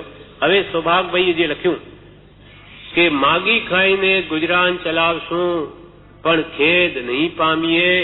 નાનીના અનંત આનંદ આગળ તે દુઃખ તૃણ માત્ર છે. આ ભાવાર્થનું જે વચન લખ્યું છે તે વચનને અમારો નમસ્કાર હો. એવું જે વચન તે ખરી યોગ્યતા વિના નીકળવું સંભવિત નથી. તમે તે આવું લખ્યું છે માગી ખાઈને ગુજરાન ચલાવીશું. આ વચનો જ્ઞાનના અંતર આનંદ અનંત આનંદ આગળ અને કે તૃણમાં છે એ દુઃખ, એમ તમે જે વચન લખ્યું તે વચનને અમારો નમસ્કાર છે. માગણી કરી એટલે ભાઈ કે તમારા અંદર આવો ભાવ ઉપજ્યો તો નમસ્કાર છે. પછી પાછો કર્મનો રોગ આવ્યો તો પાછો એનો જવાબ એ શું કરે? તમે જે ઉત્તમ ભાવના દર્શાવી તો તે માન્ય છે. કર્મના બધા નાટક છે, પણ એથી અમને પોષણ મળ્યું કે તમે આ ભાવના કરી શકતી છે, એમ જ કરવાયું છે. તે વચને અમારો નમસ્કાર છે. એવું જે વચન તે ખરી યોગ્યતા વિના નીકળવું સંભવિત નથી. આવી યોગ્યતા કિંચિત હશે તો આવી, તો હવે આગળ પર આવશે તો આવી છે ઠેઠ જતા. હવે જીવ નબી પુગલી નૈવ પુગલ કદા પુગલાધાર નીતા તરંગી, એ જે વાત હતી એનો અર્થ કે છે જીવ એ પુદ્ગલી પદાર્થ નથી, પુદ્ગલ નથી, તેમ પુદ્ગલનો આધાર નથી, તેના રંગવાળો નથી, પોતાની સ્વરૂપ સત્તા સિવાય જે અન્ય તેનો તે સ્વામી નથી, કારણ કે પરની ઐશ્વર્યતા સ્વરૂપને વિશે હોય નહીં. વસ્તુત ધર્મે જોતા તે કોઈ કાળે પણ પરસંગી પણ નથી. એ પ્રમાણે સામાન્ય અર્થ જીવ નબી પુગલી વગેરે પદાર્થનો પદોનો છે. એટલે 320ના પત્રમાં આપણે આ ગાથાનો અર્થ કરી ગયા એના આધારે માટે અહીંયા કઈ વિસ્તાર કરતા એ જ ગાથાનો અર્થ પૂછ્યો છે, તેનો કૃપાલદેવે અહીંયા અર્થ લખ્યો છે, જે આપણે વાંચી ગયા છે. હવે આ પત્રની અંતમાં વાસુ પૂજ્ય ભગવાન આનંદગંજીનું એક ગાથા લખી છે, આનંદગંજના સ્તવની. દુઃખ સુખ રૂપ કરમ ફળ જાણો, નિશ્ચય એક આનંદો રે. દુઃખ સુખ રૂપ કરમ ફળ જાણો, નિશ્ચય એક આનંદો રે. ચેતનતા પરિણામન ચૂકે, ચેતન કહે જીન ચંદો રે. ચેતનતા પરિણામન ચૂકે, ચેતન કહે જીન ચંદો રે. અર્થમાં કે છે સુખ દુઃખ રૂપ કર્મ ફળ જાણો, એટલે સાતા અસાતા વેદની ના સાતા અસાતા વેદની ને તમે કર્મના ફળ જાણો. સુખ સાતા વેદનીથી આવે, દુઃખ અસાતા વેદનીથી આવે. એ સુખ દુઃખ રૂપ કર્મ ફળ જાણો. સાતા અસાતા એનું સુખ દુઃખ રૂપ ફળ તે કર્મનું ફળ જાણો. જ્યારે નિશ્ચય એક આનંદો, અને નિશ્ચયનેથી જોતા તો એક આત્મા આનંદ, એક આનંદ જ આત્માનો સ્વભાવ છે. નિશ્ચયને જોતા આત્માનો સ્વભાવ તો આત્મા અનંત આનંદમય છે. એમાં આ અસાતા કે સાતા વેદની છે જ નહીં. નિશ્ચય એક આનંદો રે, ચેતનતા પરિણામ ન ચૂકે. ચેતન કહે જીન ચંદો રે. જીન ચંદો, જીનોમાં ચંદ્રમા સમાન એવા વાસુ પૂજ્ય ભગવાન એમ કે છે કે જે ચેતન છે, આત્મા છે તમારો, એ ચેતનતા પરિણામ કદી ન ચૂકે. એટલે ચેતન એવો આત્મા તે જ્ઞાન ચેતના દર્શન ચેતનામય પોતાના પરિણામને કદી ચૂકે નહીં. એટલે આત્મા જાણ કરવાનું, જો કરવાનું કદી છોડે નહીં. ભલે નિગોદમાં ચાલ્યો જાય તો પણ પોતાનું જ્ઞાન દર્શન જાય જ નહીં. ચેતનતા પરિણામ એટલે ચેતન રૂપે પરિણમવાનું ન ચૂકે. નિગોદમાં જાય કે ગમે ત્યાં ચાલ્યો જાય, ઇન્દ્રની પદવી પામે કે સિદ્ધ અવસ્થાને પામે કે નિગોદને માં ચાલ્યો જાય, પણ એ પોતાના અસ્તિત્વને કદી છોડતો નથી. જ્ઞાન દર્શન જે આત્માનો સ્વભાવ છે કદી મુકાય નહીં. આત્માથી સ્વભાવ છે, સ્વભાવ મુકાઈ જાય તો પછી શું થઈ ગયું? અસ્તિત્વનો નાશ થઈ ગયો. એ ત્રિકાળમાં થાય નહીં. પ્રત્યેક દ્રવ્યનો કદી નાશ નથી. એમ ચેતનતા પરિણામ ન ચૂકે એને જ જ્ઞાની પુરુષો ભગવંતો ચેતન કહે છે. ચેતન કહે જીન ચંદો રે. જીનોમાં ચંદ્રમા સવાન ભગવાન તેને ચેતન કહે છે કે જે ચેતન, જે આત્મા પોતાના ચૈતન્યમય પરિણામને કદી છોડે નહીં. આત્મા પોતાના જ્ઞાન દર્શન સ્વભાવને કદી મૂકે નહીં. અર્થાત તે કદી પણ જડ થાય નહીં. ચેતન ત્રણેય કાળમાં ચેતન જ રહે અને જડ એ ત્રણેય કાળમાં જડ જ રહે. દુઃખ સુખ રૂપ કર્મ ફળ જાણો, નિશ્ચય એક આનંદો રે. દુઃખ સુખ એટલે આપણને જે સુખ દુઃખ થાય છે એ તો શુભાશુભ કર્મના પરિણામ છે. માટે હે ભવ્યો, એને તમારું સ્વરૂપ જાણો નહીં. તમારું સ્વરૂપ તો અનંત આનંદમય છે. સ્વયં જ્યોતિ સુખધામ છે. આત્મા તો અનંત સુખનો પિંડ છે, ભંડાર છે. સુખ દુઃખ રૂપ કર્મ ફળ જાણો, નિશ્ચય. નિશ્ચય એટલે નિશ્ચયને સ્વભાવથી જોતા, મૂળ સ્વરૂપે જોતા. નિશ્ચય એક આનંદો રે. નિશ્ચય તો આનંદો જ આનંદ જ ભરેલો છે આત્મામાં. આ કર્મને લઈને આ સુખ દુઃખના પરિણમન થઈ રહ્યું છે. બાકી આત્મા તો અનંત આત્મા આનંદ જ છે. એટલે કે સુખ દુઃખ રૂપ કર્મનો નાશ થઈ જાય તો આત્માનો સ્વભાવ પ્રગટે. પત્રાંક 322 વિવેચન. બોધામૃત ભાગ 2 શ્રી રાજ મંદિર આહોર ફાગણ સુદ 11 સંમત 2008. કૃપાલદેવે કહ્યું કે લૌકિક દ્રષ્ટિએ તમે ને મેં પ્રવર્તશું તો પછી અલૌકિક દ્રષ્ટિએ કોણ પ્રવર્તશે? તેના વિશે જણાવે છે કે આખું જગત લૌકિક દ્રષ્ટિમાં પડ્યું છે. આખું જગત લૌકિક દ્રષ્ટિમાં પડ્યું છે. જ્ઞાની પુરુષ અને જ્ઞાની પુરુષના આશ્રિત એ બંને લૌકિક ભાવમાં વર્તશે તો પછી અલૌકિક ભાવમાં કોણ વર્તશે? અલૌકિક દ્રષ્ટિ જ્ઞાની અને જ્ઞાનીના આશ્રિતમાં રહે છે. એમાં જો એ અલૌકિક દ્રષ્ટિ ન રહે તો પછી એને રહેવાની જગ્યા ક્યાં રહે? આત્માર્થી અને સંસારી બંને જીવોની વૃત્તિ કે વર્તન એક જ હોય તો ભેદ શું પડ્યો? એક મોક્ષનો ઈચ્છુક સંસાર પ્રત્યે વિરક્ત ભાવ નહીં રાખે અને સંસારી જેમ રાગમાં જ પ્રવર્તે તો એકની મુક્તિ ને એકનો સંસાર એમ કેમ સંભવે? રાગનું ફળ સંસાર છે અને વિતરાગતા વૈરાગ્યનું ફળ જ મુક્તિ છે. એટલે મોમુક્ષુ છે, છૂટવાનો કામી છે, એ તો હંમેશા સંસાર પ્રત્યે વિરક્ત ભાવ રાખે છે. એટલે કૃપાલે આપણને સૌભાગ્યના નિમિત્તે કહે છે કે મુમુક્ષુ અને જ્ઞાની એ જો અનાસક્ત ભાવે નહીં પ્રવર્તશે તો બીજા કોણ પ્રવર્તશે? અલૌકિક દ્રષ્ટિ જ્ઞાની ને જ્ઞાનીના આશ્રિતમાં રહે છે. કેમ કે જ્ઞાની ને જ્ઞાનીનો આશ્રિત બે મોક્ષ માર્ગમાં છે. એમાં જો એ લૌકિક દ્રષ્ટિ ન રહે તો પછી એને રહેવાની જગ્યા ક્યાં રહે? સત્સંગમાં બધું સહેજે સમજાય. સત્સંગમાં બધું સહેજે સમજાય એટલે આત્મા છે કે નથી, કરતા છે કે ભોગતા છે, મોક્ષ છે કે મોક્ષનો ઉપાય છે કે નહીં વગેરે બધું કૃપાળુદેવ આ વાત પૂછી. કૃપાળુદેવને સૌભાગભાઈ આ પ્રશ્નો પૂછ્યા, આત્મા એક છે કે અનેક છે, કરતા છે કે અકર્તા છે, જગતનો કરતા ઈશ્વર છે કે નહીં? એના જવાબો કે છે કે સત્સંગમાં બધું સમજાય. સત્સંગમાં જીવ રહે તો સહેજે સમજાય. જ્ઞાની પુરુષ દ્વારા પોતાના સ્વરૂપનું ભાન થાય છે. જ્યાં આત્મ સ્વરૂપ પ્રગટ છે તે પુરુષ પર વિશ્વાસ રાખે તો સ્વરૂપ પ્રાપ્ત થાય, આપોઆપ નહીં સમજાય. સત્પુરુષનો સમાગમ એ પરમ સત્સંગ છે.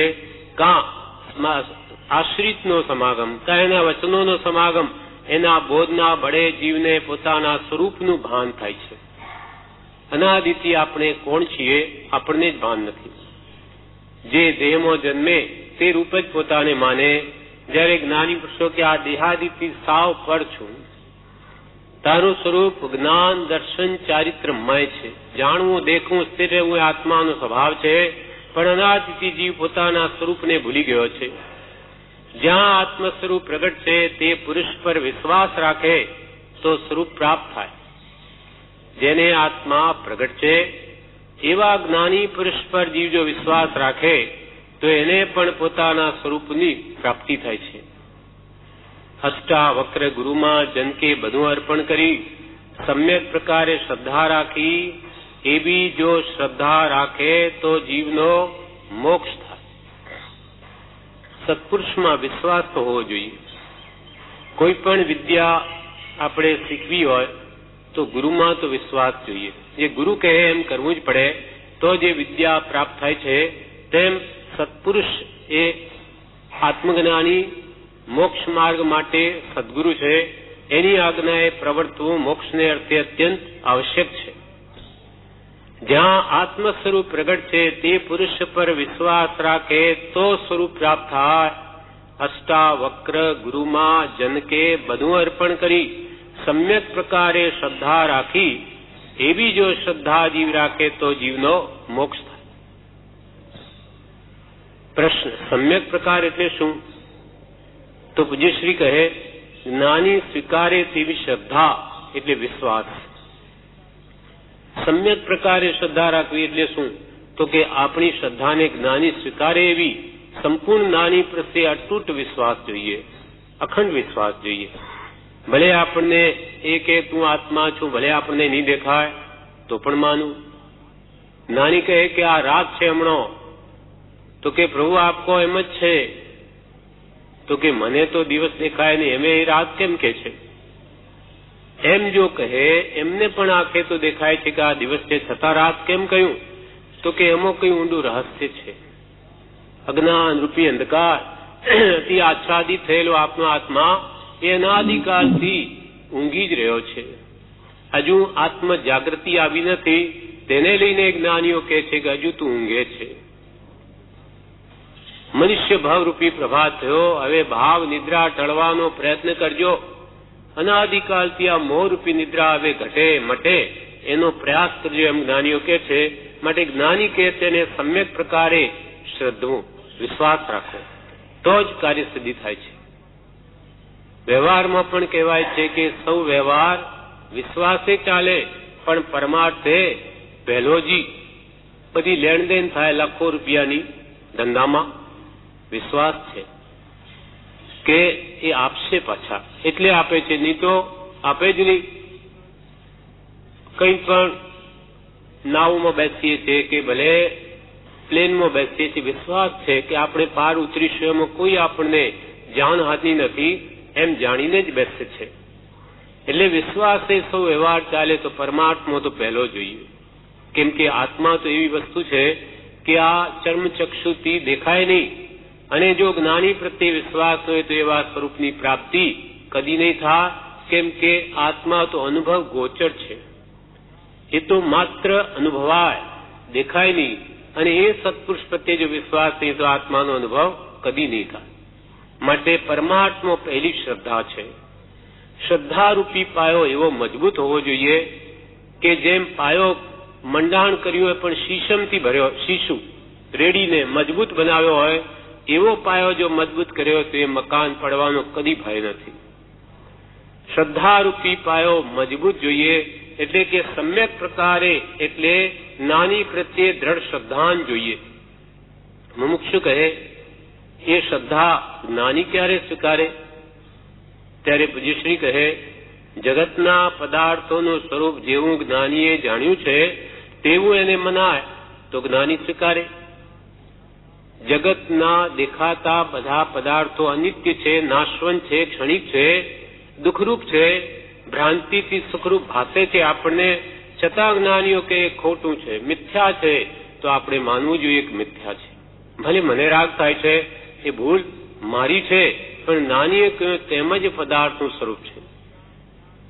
જગતના પદાર્થોનું સ્વરૂપ જેવું જ્ઞાનીએ માન્યું તેવું એને મનાય તો જ્ઞાની સ્વીકારે કે તારી શ્રદ્ધા સાચી. આપણા દોષો જાય તો જ્ઞાની આપણને સ્વીકારે. પોતાની સમજણે જ્યાં સુધી કરે છે ત્યાં સુધી જ્ઞાની સ્વીકારતા નથી. સ્વચ્છંદે વર્તે અને પોતાની મરજી પ્રમાણે સંસારમાં કર્યા કરીને જ્ઞાની સ્વીકારતા નથી મારી વાત. પણ તું મોહમાં મસ્તાન થઈને ફરે, જ્ઞાની કેવી રીતે સ્વીકારે? જ્ઞાનીની આજ્ઞાએ પ્રવર્તે તો જ્ઞાની સ્વીકારે. જ્ઞાનીની દ્રષ્ટિએ જ્ઞાની ઓળખાય. પોતાની કલ્પનાનો આશ્રય છોડવાનો છે, પોતાની કલ્પનાનો આશ્રય છોડવાનો છે. પ્રભુ શ્રીજી કહેતા કે કોને નમસ્કાર કરો છો? કોને નમસ્કાર કરો છો? ઇકોવી નમુકારો જીણવર વસવસ વધમાણસ સંસાર સાગરાઓ તારી નરમ નારીવા. એક પણ નમસ્કાર ભાવ ભક્તિ સહિત કરેલો ભગવાનને એ નર કે નારીને સંસાર સમુદ્રથી તારી દે તો આવા હજારો નમસ્કાર થઈ ગયા, કેમ કલ્યાણ થતું નથી? એટલે પ્રભુશ્રી કહે છે, પ્રભુશ્રી કહેતા કે કોને નમસ્કાર કરો છો? ઓળખ્યા છે સત્પુરુષને, એના સ્વરૂપને ઓળખ્યું છે, એનું મહાત્મ્ય લાગ્યું છે, સ્વરૂપ દ્રષ્ટિ કરો. કૃપાલદેવ એટલે શું? ચિત્રપટ તો એ આકાર છે એમના શરીરનો, પણ એ શરીરમાં જે શુદ્ધ આત્મા રહેલો હતો એના ગુણોનું સ્મરણ થાય એના માટે આ નિમિત્ત છે. એટલે પહોંચવું જોઈએ, એના ગુણો પર દ્રષ્ટિ જવી જોઈએ કે એને કેવું જીવન જીવ્યું અને કયો ઉપદેશ આપણને આપ્યો છે 56નો આત્માને ઓળખવા વગેરેનો, ત્યાં દ્રષ્ટિ પહોંચવી જોઈએ. પ્રભુશ્રીજી કહેતા કે કોને નમસ્કાર કરો છો? વૈરાગ્ય વધે તો સત્પુરુષ ઓળખાય. વૈરાગ્ય વધે તો આત્મદ્રષ્ટિ થાય અને તો સત્પુરુષ ઓળખાય. જે ઉદય આવે તે સમભાવે સહન કરવાનું છે, ફિકર ન કરવી. જેમ જેમ આત્મા નિર્મળ થાય તેમ તેમ રિદ્ધિ સિદ્ધિ પ્રગટે, પણ તે બીજા કામમાં વાપરે નહીં. જેમ સૌભાગ ભાઈએ કૃપાલને રિદ્ધિ સિદ્ધિ વિશે કહ્યું, પ્રગટા ફોરવવા, તે અહીંયા કે છે કે જેમ જેમ આત્મા નિર્મળ થાય તેમ તેમ આત્મામાં રિદ્ધિ સિદ્ધિ, અનંત રિદ્ધિ સિદ્ધિ લબ્ધિ વગેરે બધી આત્માઓ છે. જેમ જેમ નિર્મળતા થતા તે પ્રગટે છે. પણ જ્ઞાની પુરુષો તેને બીજા કામમાં વાપરે નહીં. કોઈના કર્મ કોઈ ભોગવી શકે નહીં. સૌભાગભાઈને કહ્યું, તમારા કર્મ તમે માંડ્યા, તમારે ભોગવવા જોઈએ. તો કોઈના કર્મ કોઈ ભોગવી શકે નહીં. દરેક જીવે પૂર્વે જેવા જેવા કર્મ બાંધ્યા છે તેવા તેવા ઉદયમાં આવે છે. આંબો વાવ્યો હોય તો કેરી મળે, દંતુરો વાવ્યો હોય ત્યાંથી કેરી મળે, લીમડો વાવ્યો તો લીંબોળી મળે, કેરી ન મળે. જેવા કર્મો આપણે ઉપર કર્મો એટલે કાર્યો જેવા પૂર્વજન્મમાં કર્યા તેના ફળ રૂપે તેને હવે કર્મોનું ફળ કહીએ છીએ. તે તો જેવા વાવ્યા તેવા લડે, જેવા કર્મો બાંધ્યા તેવા જ ભોગવવા પડશે. આજીવિકા સંબંધી કઈ ચિંતા કરવાની જરૂર નથી. દરેકે પોતાના બાંધ્યા પ્રમાણે મળી આવે છે. પશુ પક્ષીને પણ આહાર પાણી મળી આવે છે. તો પછી મનુષ્ય માટે તો કહેવું શું કે તમે આટલી બધી ચિંતા કરો છો. સૌભાગ્યને કહે છે તેમ આપણને કહે છે કે આજીવિકા સંબંધી કે સંસારના કોઈ પણ કારણે આત્માને ક્લેશિત કરવાયું નથી. કેમ કે બાંધ્યા પ્રમાણે ભોગવીએ જ છૂટકો છે. રડતા ભોગવો કે શાંતિથી ભોગવો, ભોગવવું તો પડશે જ. અને પશુ પક્ષી પણ આહાર પાણી મેળવી લે, એને પણ મળી જાય છે. તો તમારા જેવા મનુષ્ય માટે શું નહીં મળે? એમાં કહેવું શું? પશુ પક્ષીને પણ આહાર પાણી મળી આવે છે તો પછી મનુષ્યને માટે તો કહેવું શું? પણ લોકોને દેખાડવા માટે ખર્ચ વગેરે કરે એ બનવું તો મુશ્કેલ છે. બ્રહ્મચારીજી કહે છે પેટ ભરાઈ જશે એનો કોઈ ના નથી, પણ પેટી ભરવી હોય એટલે કે લોકોને દેખાડવા માટે લાખો કરોડો જોઈતા હોય તો એ નહીં મળે. બાકી પેટ તો પશુ પક્ષીનું ભરાઈ જાય તો તમારું કેમ ન ભરા? પણ આ જીવની તૃષ્ણા વિશેષ તો લોકોને દેખાડવા માટે છે. બાકી પેટ માટે કેટલું જોઈએ? બહુ જોજ. પણ લોકોને પશુ પક્ષીને પણ આહાર પાણી મળી આવે છે તો પછી મનુષ્યને માટે તો કહેવું શું? પણ લોકોને દેખાડવા માટે ખર્ચ વગેરે કરે એ બનવું તો મુશ્કેલ છે. લોકોમાં પૈસા ખર્ચીને મોટા થવું તો એ બનવું મુશ્કેલ છે. મુમુક્ષુ જીવોને પણ ચારિત્રમો કેવો પજવે છે. મુમુક્ષુ જીવોને પણ ચારિત્રમો કેવો પજવે છે તે સૌભાગભાઈના જીવન પરથી જણાય છે કે આવા આત્માર્થી મુમુક્ષુઓને પણ આ ચારિત્રમો કેવો પજવે છે તે સૌભાગભાઈના જીવન પરથી જણાય છે. આત્માને માટે બધું જતું કરવું, પોતાના આત્માનું બગાડવું નથી એવું મહાત્મ્ય કૃપાળુ દેવને આત્માનું લાગ્યું છે. આત્માને માટે બધું જતું કરવું, આત્મ ધ્યાન કે આત્મ કલ્યાણને મુખ્ય કરવું અને એના માટે આત્માનું બગાડવું નથી એવું મહાત્મ્ય કૃપાળુ દેવને લાગ્યું છે. તેથી પ્રતિજ્ઞા કરી છે કે આત્માને ભૂલીને કંઈ ન કરવું, સહેજે સહેજે થાય તે કરવું. બોજો હોય તો એના માથા પરથી બીજાના માથા પર પણ લેવાય, પણ ચિંતાનો ભાર તો લેવાય નહીં. કૃપાળદેવને એવું દ્રષ્ટાંત શ્રદ્ધાંત છે કે આત્માને અમે કદી ભૂલીશું નહીં અને વિશેષ વિસ્મૃતિ રહી તો દેહ ત્યાગ કરીશું, પણ આત્મસ્મૃતિ અમને પાલવે નહીં, વિસ્મૃતિ પાલવે નહીં. આત્માને ભૂલીને કંઈ ન કરવું એમ કૃપાળુ દેવને લાગ્યું છે. સહેજે સહેજે થાય તે કરવું. બોજો હોય તો માથા પરથી કે છે બીજો પણ લઈ શકે, પણ અંતરમાં ચિંતા હોય તો એનો ભાર કોણ ઉપાડી શકે? કોઈ નહીં લઈ શકે. કૃપાળુ દેવ લખે છે કે અમે દુઃખથી ડરતા નથી, અમે દુઃખથી ડરતા નથી. અમારું ચિત્ત આત્મા સિવાય ક્યાંય જતું નથી. જીવને બંધ કેમ થાય છે, બંધથી કેમ છૂટાય છે એ જેવું તીર્થંકર દેવે કહ્યું છે તેવું કોઈ દર્શનમાં યથાર્થ કહ્યું નથી. તીર્થંકર ભગવંતે આત્મા કેવી રીતે કર્મોથી બંધાય અને એને મુક્ત કરવાનો સાચો ઉપાય શું, એ જે તીર્થંકર ભગવંતે એની વ્યાખ્યા કરી છે એવી વ્યાખ્યા બીજા કોઈ પણ ધર્મમાં નથી. એમ કૃપાલદેવ પોતાના અનુભવથી, જ્ઞાનથી કે અનેક શાસ્ત્રોના અધ્યયનથી કહે છે કે અમે આ જોયું છે કે એવું સૂક્ષ્મ આત્મદર્શન કે જૈન દર્શન જેવું કોઈ સૂક્ષ્મ ધર્મ નથી. નાનામાં નાના જંતુની પણ રક્ષા કરવી એ દયા ધર્મ જેવો ભગવંતે શીખવ્યો છે તેવો કોઈ ધર્મો એવી સૂક્ષ્મ દયાનું વર્ણન જ નથી. કેમ તો કે એમનું જ્ઞાન ત્યાં સુધી પહોંચ્યું જ નથી. જેવું તીર્થંકર દેવે કહ્યું છે કે બંધ કેમ થાય છે, એ બંધથી કેમ છૂટાય છે, તેવું કોઈ દર્શનમાં યથાર્થ કહ્યું નથી. તીર્થંકરનો આશય જાણનાર કોઈ આ ક્ષેત્રે હોય તો તે અમે છીએ. વિતરાગતા એ સુખ છે, અમે હોઈશું. કૃપાલ કે એમ અમને ઘણું કરીને લાગે છે કે આ કાળમાં ભગવાન તીર્થંકરનો મુખ્ય કરીને વિશેષપણે આશયને જાણનાર કોઈ હોય તો આ કાળમાં અમે હોઈશું, એમ અમને દ્રઢ કરીને લાગે છે. વિતરાગતા એ સુખ છે.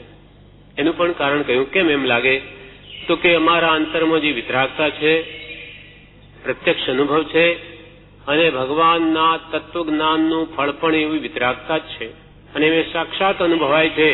તેથી ભગવાનનો જે આશય છે તે અમારા હૃદયમાં છે, કેમ કે એવું વિતરાગ પણ અમારામાં આજે પણ વર્તે છે.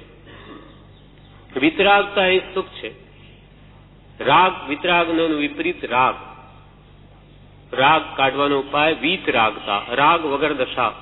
કેમ કે રાગ એ આગ છે.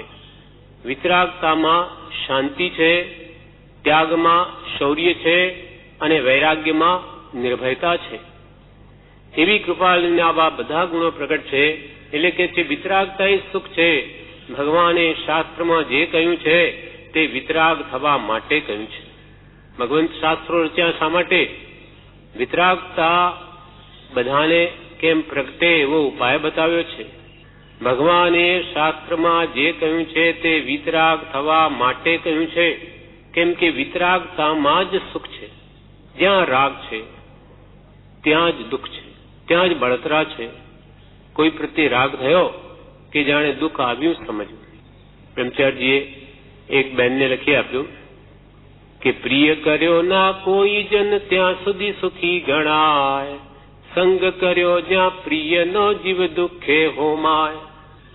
પ્રિય કર્યો ના કોઈ જન, કોઈ પણ જન પ્રત્યે જ્યાં સુધી જીવે પ્રીતિ કરી નથી ત્યાં સુધી સુખી ગણાય. અને સંગ કર્યો જ્યાં પ્રિયનો, આ મારો પ્રિયતમ કે આ મારો પુત્ર, એવો જ્યાં ભાવ થયો ને સંગ કર્યો જ્યાં પ્રિયનો, જીવ દુઃખે હુમાય, દુઃખમાં હુમાઈ ગયો. મમત્વ ભાવ આવી ગયો, રાગ ભાવ આવી ગયો, મોહ ભાવે ઘર કર્યો એટલે એને દુઃખની શરૂઆત થઈ ગઈ. પછી તે બહેને આજીવન બ્રહ્મચર્ય વ્રત ધારણ કર્યું. આ ગાથા એમ લખી આપેલી કે કોઈ પ્રત્યે કિંચિત, કૃપાલે પણ એ જ કહ્યું, આ સંસારમાં કરવા યોગ્ય કાર્ય એક જ છે કે કોઈ પ્રત્યે રાગ અથવા કોઈ પ્રત્યે કિંચિત માત્ર દ્વેષ ન રહે, સર્વત્ર સમદશા વર્તે. એ જ કલ્યાણનો મુખ્ય નિશ્ચય છે. કલ્યાણનો મુખ્ય નિશ્ચય શું? કે કોઈ પ્રત્યે કિંચિત માત્ર પણ રાગ નહીં, અશુભ રાગ નહીં. જેમ પ્રેમ જે કહ્યો છે જગત પ્રત્યે, સર્વજીવો પ્રત્યે નિસ્વાર્થ પ્રેમ, એ રાખવા મૈત્રી ભાવ જેને કહે છે એનો કોઈ બાદ નથી. પણ મલિન વૃત્તિ, મલિન ભાવો એ કોઈ પ્રત્યે રાગ નહીં. તેમ કોઈ પ્રત્યે દ્વેષ પણ નહીં. રાગ છે તો દ્વેષ છે, રાગ નથી તો દ્વેષ પણ નથી. એટલે વિત રાગ માર્ગ એમ કહ્યું. વિત દ્વેષ માર્ગ કહેવાની જરૂર નહીં પડી, કેમ કે જ્યાં રાગ નથી ત્યાં દ્વેષ છે જ નહીં. આ વિતરાગતા એ સુખ છે. ભગવાને શાસ્ત્રમાં જે કહ્યું છે તે વિતરાગ થવા માટે કહ્યું છે. આત્મા ચિંતામણી રત્ન જેવો છે. આત્મા ચિંતામણી રત્ન જેવો છે. મોક્ષની ભાવના કરે તો આ મનુષ્ય ભાવમાં જ મોક્ષ મળે. ચિંતામણી રત્ન શું છે? એ કે છે એની પૂજા કરીને જે માગે તે આપે. તેમ આ આત્મા છે તે આ જીવ આપણો જો સવડી મતી કરીને એક જ્ઞાની પુરુષના આધારે વર્તી અને મોક્ષની ભાવના કરે તો એને મોક્ષ પણ મળે. મોક્ષની ભાવના કરે તો આ જીવને આ ભાવમાં, મનુષ્ય ભાવમાં મોક્ષ પણ મળે, પણ ભાવના કરતા આવડતી નથી. પણ આ જીવને ભાવના કેમ કરવી એ પણ આવડતી નથી.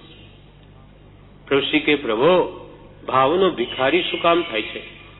કઈ ભાવ કરવામાં કે પૈસા ટકા આપવા પડે છે? ભાવ તો ઉત્કૃષ્ટ જ રાખ. સર્વ જીવો સુખને જ પામો, આ જગતમાં કોઈ દુઃખી ન હો એવી ઉત્તમ ભાવના કરો. ભાવને ક્યાં પૈસા આપવા પડે? પણ આ જીવને ઉત્તમ ભાવના કરતા પણ આવડતી નથી. પણ બધાનું બુરું ચિંતવશે કે ફલા ઈર્ષા કરશે, નકામી, એને આવ જવું કંઈ નથી, કંઈ એને મળે નહીં. એવી ઉત્તમ ભાવના કરવા માટે પણ શુભ વિચાર જોઈએ, વૈરાગ્ય જોઈએ, તો જગતના સર્વ જીવો પ્રત્યે મૈત્રી ભાવ રહે છે. પણ ભાવના કરતા પણ જીવને આવડતી નથી. આત્મા આત્મા રૂપ જ છે. સુખ દુઃખ એ બધા કર્મના ફળ છે. એમાં સારું કે ખોટું માનવાનું નથી. શુભ કે અશુભ બધા કર્મના ફળ છે. તેમાં કે સારું કે ખોટું કંઈ માનવાનું નથી. પોતે શુભ કર્મ બાંધ્યા તો શુભ ફળ આવ્યું, અશુભ બાંધ્યા તો અશુભ આવ્યું. એમાં સારું ખોટું શું? પ્રભુશ્રીજી એકવાર પ્રસાદ પ્રભુશ્રી આપતા બાળકોને, એકવાર મોસમીના છોડા તોડીને બધા આપ્યા, એના ટુકડા કરી બધા લઈને ઉભા. જાણે આ શું આપ્યું, આ કઈ ખવાય? મોસમીના છોડા એ તો ફેંકવા જેવા. ત્યારે પ્રભુશ્રી કે પ્રભુ, પ્રસાદ તો કોઈ દિવસ કડવો પણ હોય, કોઈ દિવસ ગળ્યો પણ હોય ને કોઈ દિવસ કડવો પણ હોય. સંસારમાં કોઈ દિવસ શાતા વેદની પણ હોય ને અશાતા વેદની હોય. બે પ્રત્યે સંભાવ જોઈએ. શાતામાં સુખ માન્યું હોય તો અશાતામાં આર્ધ્યાન કરે દુઃખી થાય, પણ શાતા કે અશાતા બે દુઃખ છે. સુખ તો સ્વભાવમાં છે, શુદ્ધ ભાવમાં છે, અને એ જ્યાં સુધી પ્રાપ્તિ નહીં હોય ત્યાં સુધી બધું દુઃખ જ છે. થોડું દુઃખ કે ઘણું દુઃખ, બધું દુઃખ દુઃખ ને દુઃખ જ છે. દુઃખનો એ સમુદ્ર છે. જ્ઞાની પુરુષો કે સંસાર એ દુઃખનો સમુદ્ર છે. તો પછી આપણને સુખ ભાસે છે તેનું શું? તારી ભ્રાંતિ છે. જેમ સમુદ્રમાં કોઈ નાવા પડ્યો હોય, પણ એ થોડીક વાર પછી જો નીકળી નહીં શક્યો, કડી ગયો તો મરી જશે, એનું ભાન નથી. હું તો કોઈ નાઈને બહાર આવું, નહીં નીકળી શકે, મરી જઈશ. એમ સંસારનો ભય એને નહીં લાગે અને તેમાં રાગ માનીને ઊંડો ઉતરે તો ડૂબી મરે. સુખ દુઃખ એ બધા સંસારમાં કર્મના ફળ છે. એમાં સારું કે ખોટું માનવાનું નથી. જેને આત્માનો વિચાર કરવો હોય તેને સંસાર ભયરૂપ છે એમ વિચારવું. સંસારના ભય જેવો બીજો કોઈ ભય નથી. સંસારના ભય જેવો બીજો કોઈ ભય નથી. આત્માને નુકસાન કરવા વાળું અજ્ઞાન છે. સાપ કરતા પણ અજ્ઞાનનો વિશેષ ભય રાખવાનો છે. સાપ તો એક જ ભાવ મારે, પણ આ મિથ્યાત્વ, અજ્ઞાન, વિપરીત માન્યતા અથવા આત્મજ્ઞાનનો અભાવ એ જીવને ભવો ભવ રજડાવે છે. એટલે કૃપાળદેવે કહ્યું, મુમુક્ષુને અજ્ઞાન સિવાય બીજો કોઈ ભય હોય નહીં. હજુ સુધી મને અજ્ઞાન, મારા સ્વરૂપનું મને ભાન નથી. હું કોણ છું? આ ચામડા હાડકા એ મારું સ્વરૂપ છે? હું કોણ છું? ક્યાંથી થયો? શું સ્વરૂપ છે મારું ખરું? કોના સંબંધે વળગણા છે રાખું કે એ પરહરું? એના વિચાર વિવેક પૂર્વક શાંત ભાવે જો કર્યા તો સર્વ આત્મિક જ્ઞાનના સિદ્ધાંત તત્વો અનુભવ્યા. રે આત્મતારો શીઘ્ર એને ઓળખો, સર્વાત્મમાં સમદ્રષ્ટિ દ્યો, આ વચનને હૃદયે લખો. સર્વાત્મમાં સમદ્રષ્ટિ દ્યો, આ વચનને હૃદયે લખો. પોતાના આત્માને ઓળખો અને આ કુટુંબ, ધન, સગા સંબંધી સાથે જે ઓળખાણ છે તે રાખવું કે પરહરું? પ્રભુશ્રી કે તોડી નાખો અંતરથી. બહારે એકાંત શીતળી ભૂત રહો, બહાર પ્રવૃત્તિ કરો, પણ અંતરમાં કોઈ મારું નથી, મારું છે જ નહીં. હું તો આવ્યો ત્યારે એકલો જ આવ્યો, જઈશ ત્યારે એકલો જ જવાનો, હું થોડી લઈને આવ્યો છું. એમ અલિપ્ત ભાવના રાખે તો ક્યાંય મોહ મમત્વ થાય નહીં, નવા કર્મ બંધાય નહીં, છૂટતો રહે દિવસે દિવસે. પણ એવી અંતર આત્મભાવના જાગૃતિ માટે વૈરાગી જોઈએ, સત્પુરુષનો બોધ જોઈએ. એના વગર જ્ઞાનીનો આશ્રય રહે નહીં અને અજ્ઞાન જાય નહીં. સંસારના ભય જેવો બીજો કોઈ ભય નથી. આત્માને નુકસાન કરવા વાળું અજ્ઞાન છે. સાપ કરતા પણ અજ્ઞાનનો ભય વિશેષ રાખવાનો છે. પ્રવૃત્તિમાં રહેવું પડતું હોય તો જેલખાના જેવું જાણીને રહેવું. સંસારની પ્રવૃત્તિ, પારંપરિકની પ્રવૃત્તિમાં રહેવું પડતું હોય, રહેવું નહીં હોય, પણ એવા સંજોગો હોય, કુટુંબ હોય, પાલન પોષણ કરવું પડતું હોય, જવાબદારીઓ હોય, તો પણ કે છે કે જેલખાનામાં રહું છું. પ્રવૃત્તિમાં રહેવું પડતું હોય તો જેલખાનામાં રહેવા જેવું જાણીને રહેવું. કેમ કે જ્ઞાની પુરુષો આ સંસારને કેદખાનું કહે છે.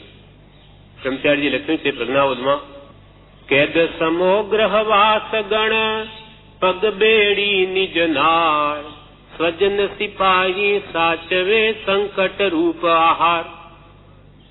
કેદ સમો ગ્રહવાસ ગણ, આ ઘરમાં વસ્તુ તે જ્ઞાનીઓ તો કે છે આ કેદ છે, તને કેદમાં નાખ્યા જેવું છે. કેદ સમો ગ્રહવાસ ગણ અને પગ બેડી નિજ નાર, પોતાની સ્ત્રી છે તે પગમાં બેડી સમાન જાણ, એ તને ક્યાંય જવા નહીં દે. અને આ છોકરાઓ, બાળકો, પુત્ર પુત્રીઓ, એ શું? એ સ્વજન સિપાહી સાચવે. એ જેમ જેલમાંથી સિપાહીઓ બહાર જવાની દે, ક્યાંય એને પહેરેદાર હોય, તેમાં પુત્ર પુત્રીઓ ક્યાંય ખસવાની દે. જવાબદારીઓ એટલી બધી ઉપર આવી પડી કે એને મોટા કરો, ભણાવો, ધંધે લગાડો, એ બધી એ સિપાહીઓ ક્યાંય જવા ન દે. કેદ સમો ગહવાસ ગણ પગ બેડી નિજ નાર, સ્વજન સિપાહી, સગાવાલા બધા સિપાહી જેવા છે. સ્વજન સિપાહી સાચવે ને સંકટ રૂપ આહાર. ભોજન શું? જેલમાં, સંસારરૂપી જેલમાં ભોજન, સંકટ, આદિ વ્યાધિને ઉપાધિ ભોગવો અને કાળ નિર્ગમન કરો. હવે તેમાં સંભાવ રાખીને આત્માને અલિપ્ત નહીં રાખે તો ફરી નવા બાંધો, ફરી નવા દેહ ધારણ કરો, ફરી આવી રીતે આત્માને મૂંઝવણમાં નાખો, એનો કદી પાર નહીં આવે.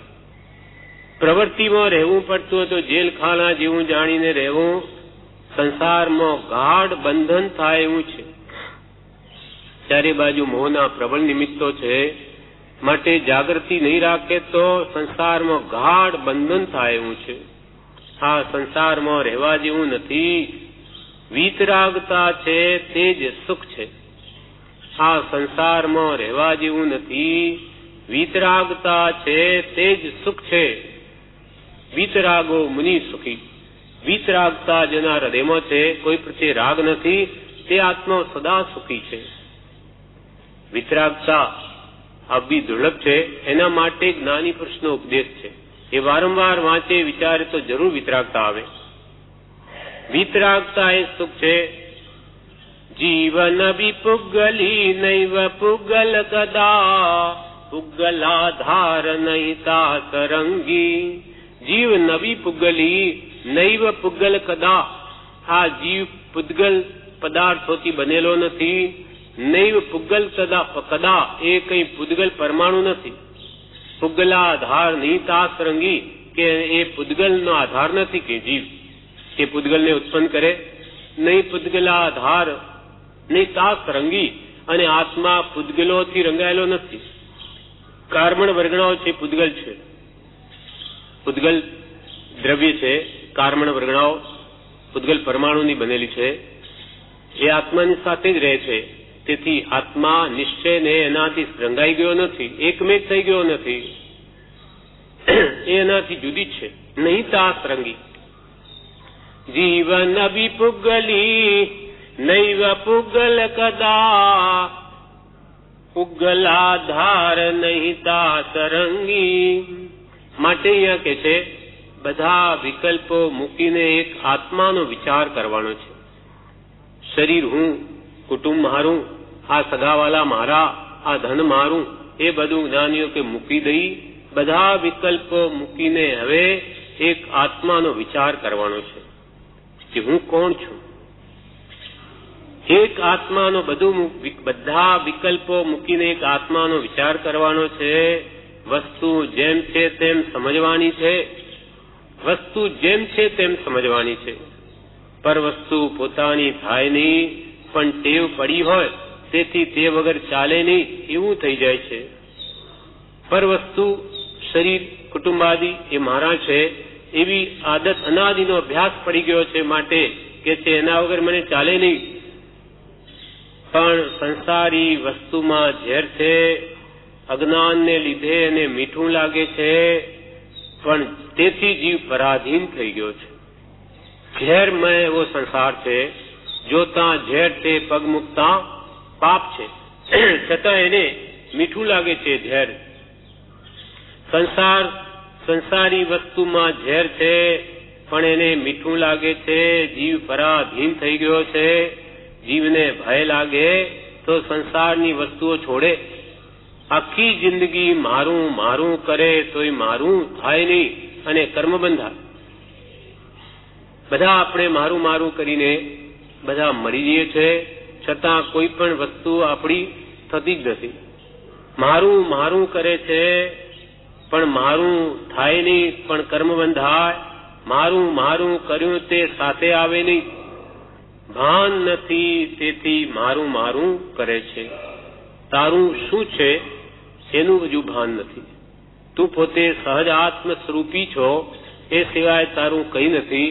એનું યથાર્થ ભાન થયું નથી, માટે આ પર પદાર્થે પોતાના માને છે. અને એ જ અજ્ઞાન એને અનંત સંસારનું કારણ છે.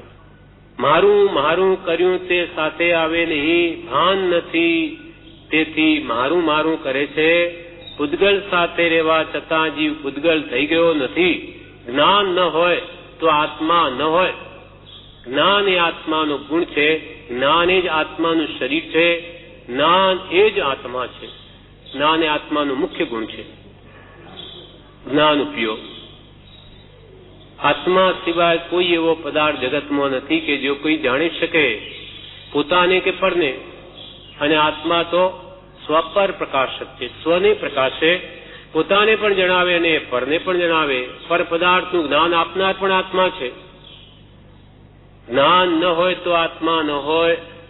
હું રૂપાળો છું, બળવાન છું, એ બધું પૂતગલને લઈને માને છે, પણ આત્મામાં તો રૂપ રસ કંઈ નથી. પરને પોતાના ગુણ માને, પણ તે પોતાના થાય નહીં.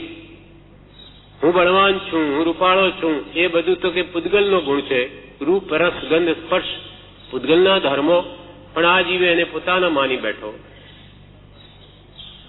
પણ એ કદી પોતાના થાય નહીં. પણ આત્મામાં તો રૂપ રસ કંઈ નથી. પરને પોતાના ગુણ માને, પણ તે પોતાના થાય નહીં, કેમ કે છે નહીં. એ દુઃખી થવાનો રસ્તો છે. પર વસ્તુને કે તે પોતાની માનવી એ દુઃખી થવાનો રસ્તો છે. પર એ પોતાનું કદી થાય નહીં. પણ માને તો એક દિવસે એ આશયને મૂકવી જ પડે. કાં તો સમજીને પોતે મૂકી દે, નહીં તો જમ છોડાવશે. એમ કહ્યું, મરતી વખતે મુકાવશે જ. એની સાથે નહીં આવે. ભલે ને એ મમત્વ ભાવ ગમે એટલો મારું મારું કરે, એનું નહીં થાય. એને મૂકીને જવું પડશે. પણ પૂતગલને લઈને માને છે, પણ આત્મામાં તો રૂપ રસ કંઈ નથી. પરને પોતાના ગુણ માને, પણ તે પોતાના થાય નહીં. એ દુઃખી થવાનો રસ્તો છે. જીવ પૂતગલની સાથે રહે છે, પણ પરિણમન તો બેના જુદા છે. દેહ ને આત્મા આ એક જ શરીરમાં રહીએ છે. શરીર જ્યાં છે ત્યાં જ આત્માના પ્રદેશો છે. દૂધ અને પાણીની જેમ એક મેઘ થયેલા છે. એક ક્ષેત્રાવ ગા સંબંધ છે. છતાં પણ કે છે બેના ગુણધર્મો જુદા. આત્મા જ્ઞાન દર્શન ચારિત્ર્યના ધર્મો છે, અને પૂતગલના રૂપ રસ ગંધ સ્પર્શ એ ગુણો છે. એ બે એક થાય જ નહીં કોઈ દિવસ બી. છતાં પણ પોતપોતેના ગુણોમાં જ પરિણમે છે. જીવ પૂતગલની સાથે રહે છે, પણ પરિણમન બેના જુદા છે. આત્મા પૂતગલ સાથે રહેવા છતાં પૂતગલથી રંગાઈ જતો નથી. જડ જડ રૂપે ને ચેતન ચેતન રૂપે પરિણમે છે. આ ભાવ જો આપણને યથાર્થ સમજાઈ જાય કે ચેતન એવો આત્મા હું છું, હું જ આ પર સ્વ કે પરને જાણવા સમર્થ છું. મારા સિવાય આંખ ચામડાની બનેલી એ શરીરની કદી નહીં જાણી શકે મારાથી ભિન્ન વસ્તુ છે. એ તો માધ્યમ છે. કર્મનો એટલો જ ક્ષોભન થયો છે એટલે આંખથી દેખાય, બાકી આત્માને જોવા માટે આંખની જરૂર નથી. કેવળ જ્ઞાનીઓને માટે આ આંખથી જુએ એવું નથી. એ તો અહીંયા આંગળીથી જુએ, પગથી જુએ, બધે આત્માના અસંખ્યાત પ્રદેશ, બધે પ્રદેશે જુએ છે અને જાણે છે અનંત ગુણ પ્રતિ પ્રદેશે રહેલા છે. પણ આપણે કર્મોનું આવરણ એટલું બધું આપણા આત્મા પર છે કે આ આટલું જોવું પડે ને એમાંય આંખની જરૂર પડે, અને તેમાંય વળી આંખમાં ખામી આવી જવાથી ચશ્મા લગાડવા પડે. આ દર્શના વર્ણીય કર્મનું આવરણ છે. ચક્ષુ દર્શન, અચક્ષુ દર્શન વગેરે ત્યાં કર્મોને કારણે આ સ્થિતિ થઈ છે, બાકી આત્માને જોવા માટે આંખની જરૂર નથી. એટલે અહીંયા કે છે આવો અનંત શક્તિમાન આત્મા છે તે પોતાના સ્વસ્વરૂપમાં જ પરિણમે, પણ કર્મને આધીન જે અજ્ઞાનવશ શરીર આદિ જડને જ પોતાનું સ્વરૂપ માની બેઠો છે. પણ જડ રૂપે અને ચેતન રૂપે પરિણમે છે. આત્મામાં કલ્પના કરવાની શક્તિ છે.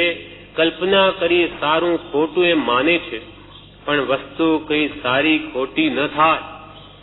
આપણામાં કલ્પના વિચાર કરવાની એવી શક્તિ છે, માટે કોઈ પણ વસ્તુમાં આપણે સારી ખોટીની કલ્પના કરીએ છીએ. એક જણ કહે કે આ વસ્તુ સારી છે, બીજો કે નહીં આ તો ખરાબ છે. એક જણે એમાં ખરાબની કલ્પના કરી.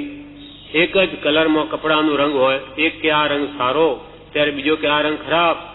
રંગ ખરાબ નથી, પણ એકની કલ્પના અનુકૂળ થઈ એટલે એને સારું ભાસ્યું, બીજીની કલ્પના એના પ્રત્યે વિપરીત થઈ એટલે વિપરીત ભાસ્યું. કૃપાલ કે અનુકૂળ કલ્પના અનુકૂળ ભાષે છે, પ્રતિકૂળ કલ્પના પ્રતિકૂળ ભાષે છે, અને બંને કલ્પના કરવાની જ્ઞાની પુરુષોએ ના કહી છે. આ જગતમાં કોઈ સારું નથી, કોઈ ખરાબ નથી, જેમ છે તેમ છે. પણ આપણે એમાં સારા ખોટાની કલ્પના કરીએ છીએ, માટે દુઃખી થઈએ છીએ.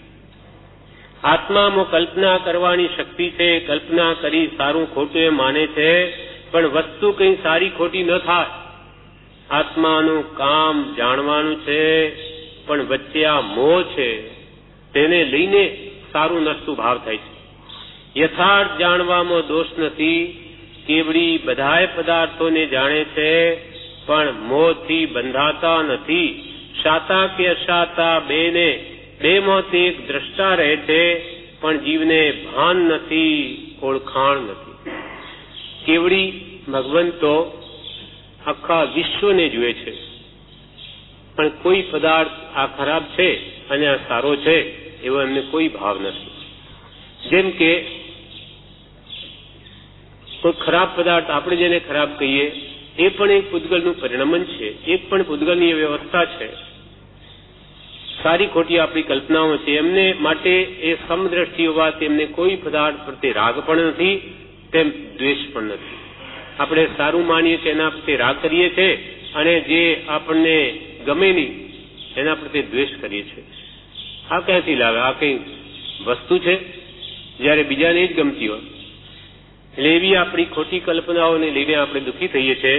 એટલે કૃપાલય કહે છે એવી કોઈ કલ્પના કરવી નહીં, પણ આત્માને આ સર્વ દ્રવ્યોથી ભિન્ન જાણી સ્વરૂપનું સ્મરણ કરવું. એમ સ્વરૂપમાં રહી રાગ દ્વેષને મૂકી દઈ આત્મ ધ્યાન કરી આત્મજ્ઞાન પામી અને સ્વરૂપમાં સમાઈ જવું, તો આ સર્વ દુઃખોથી સર્વકાલને માટે તું નિવૃત્ત થઈ જઈશ. આ પ્રમાણે આ વિવેચન પત્રાંક 622 નું પૂરું થયું. 322 પૂરું થયું.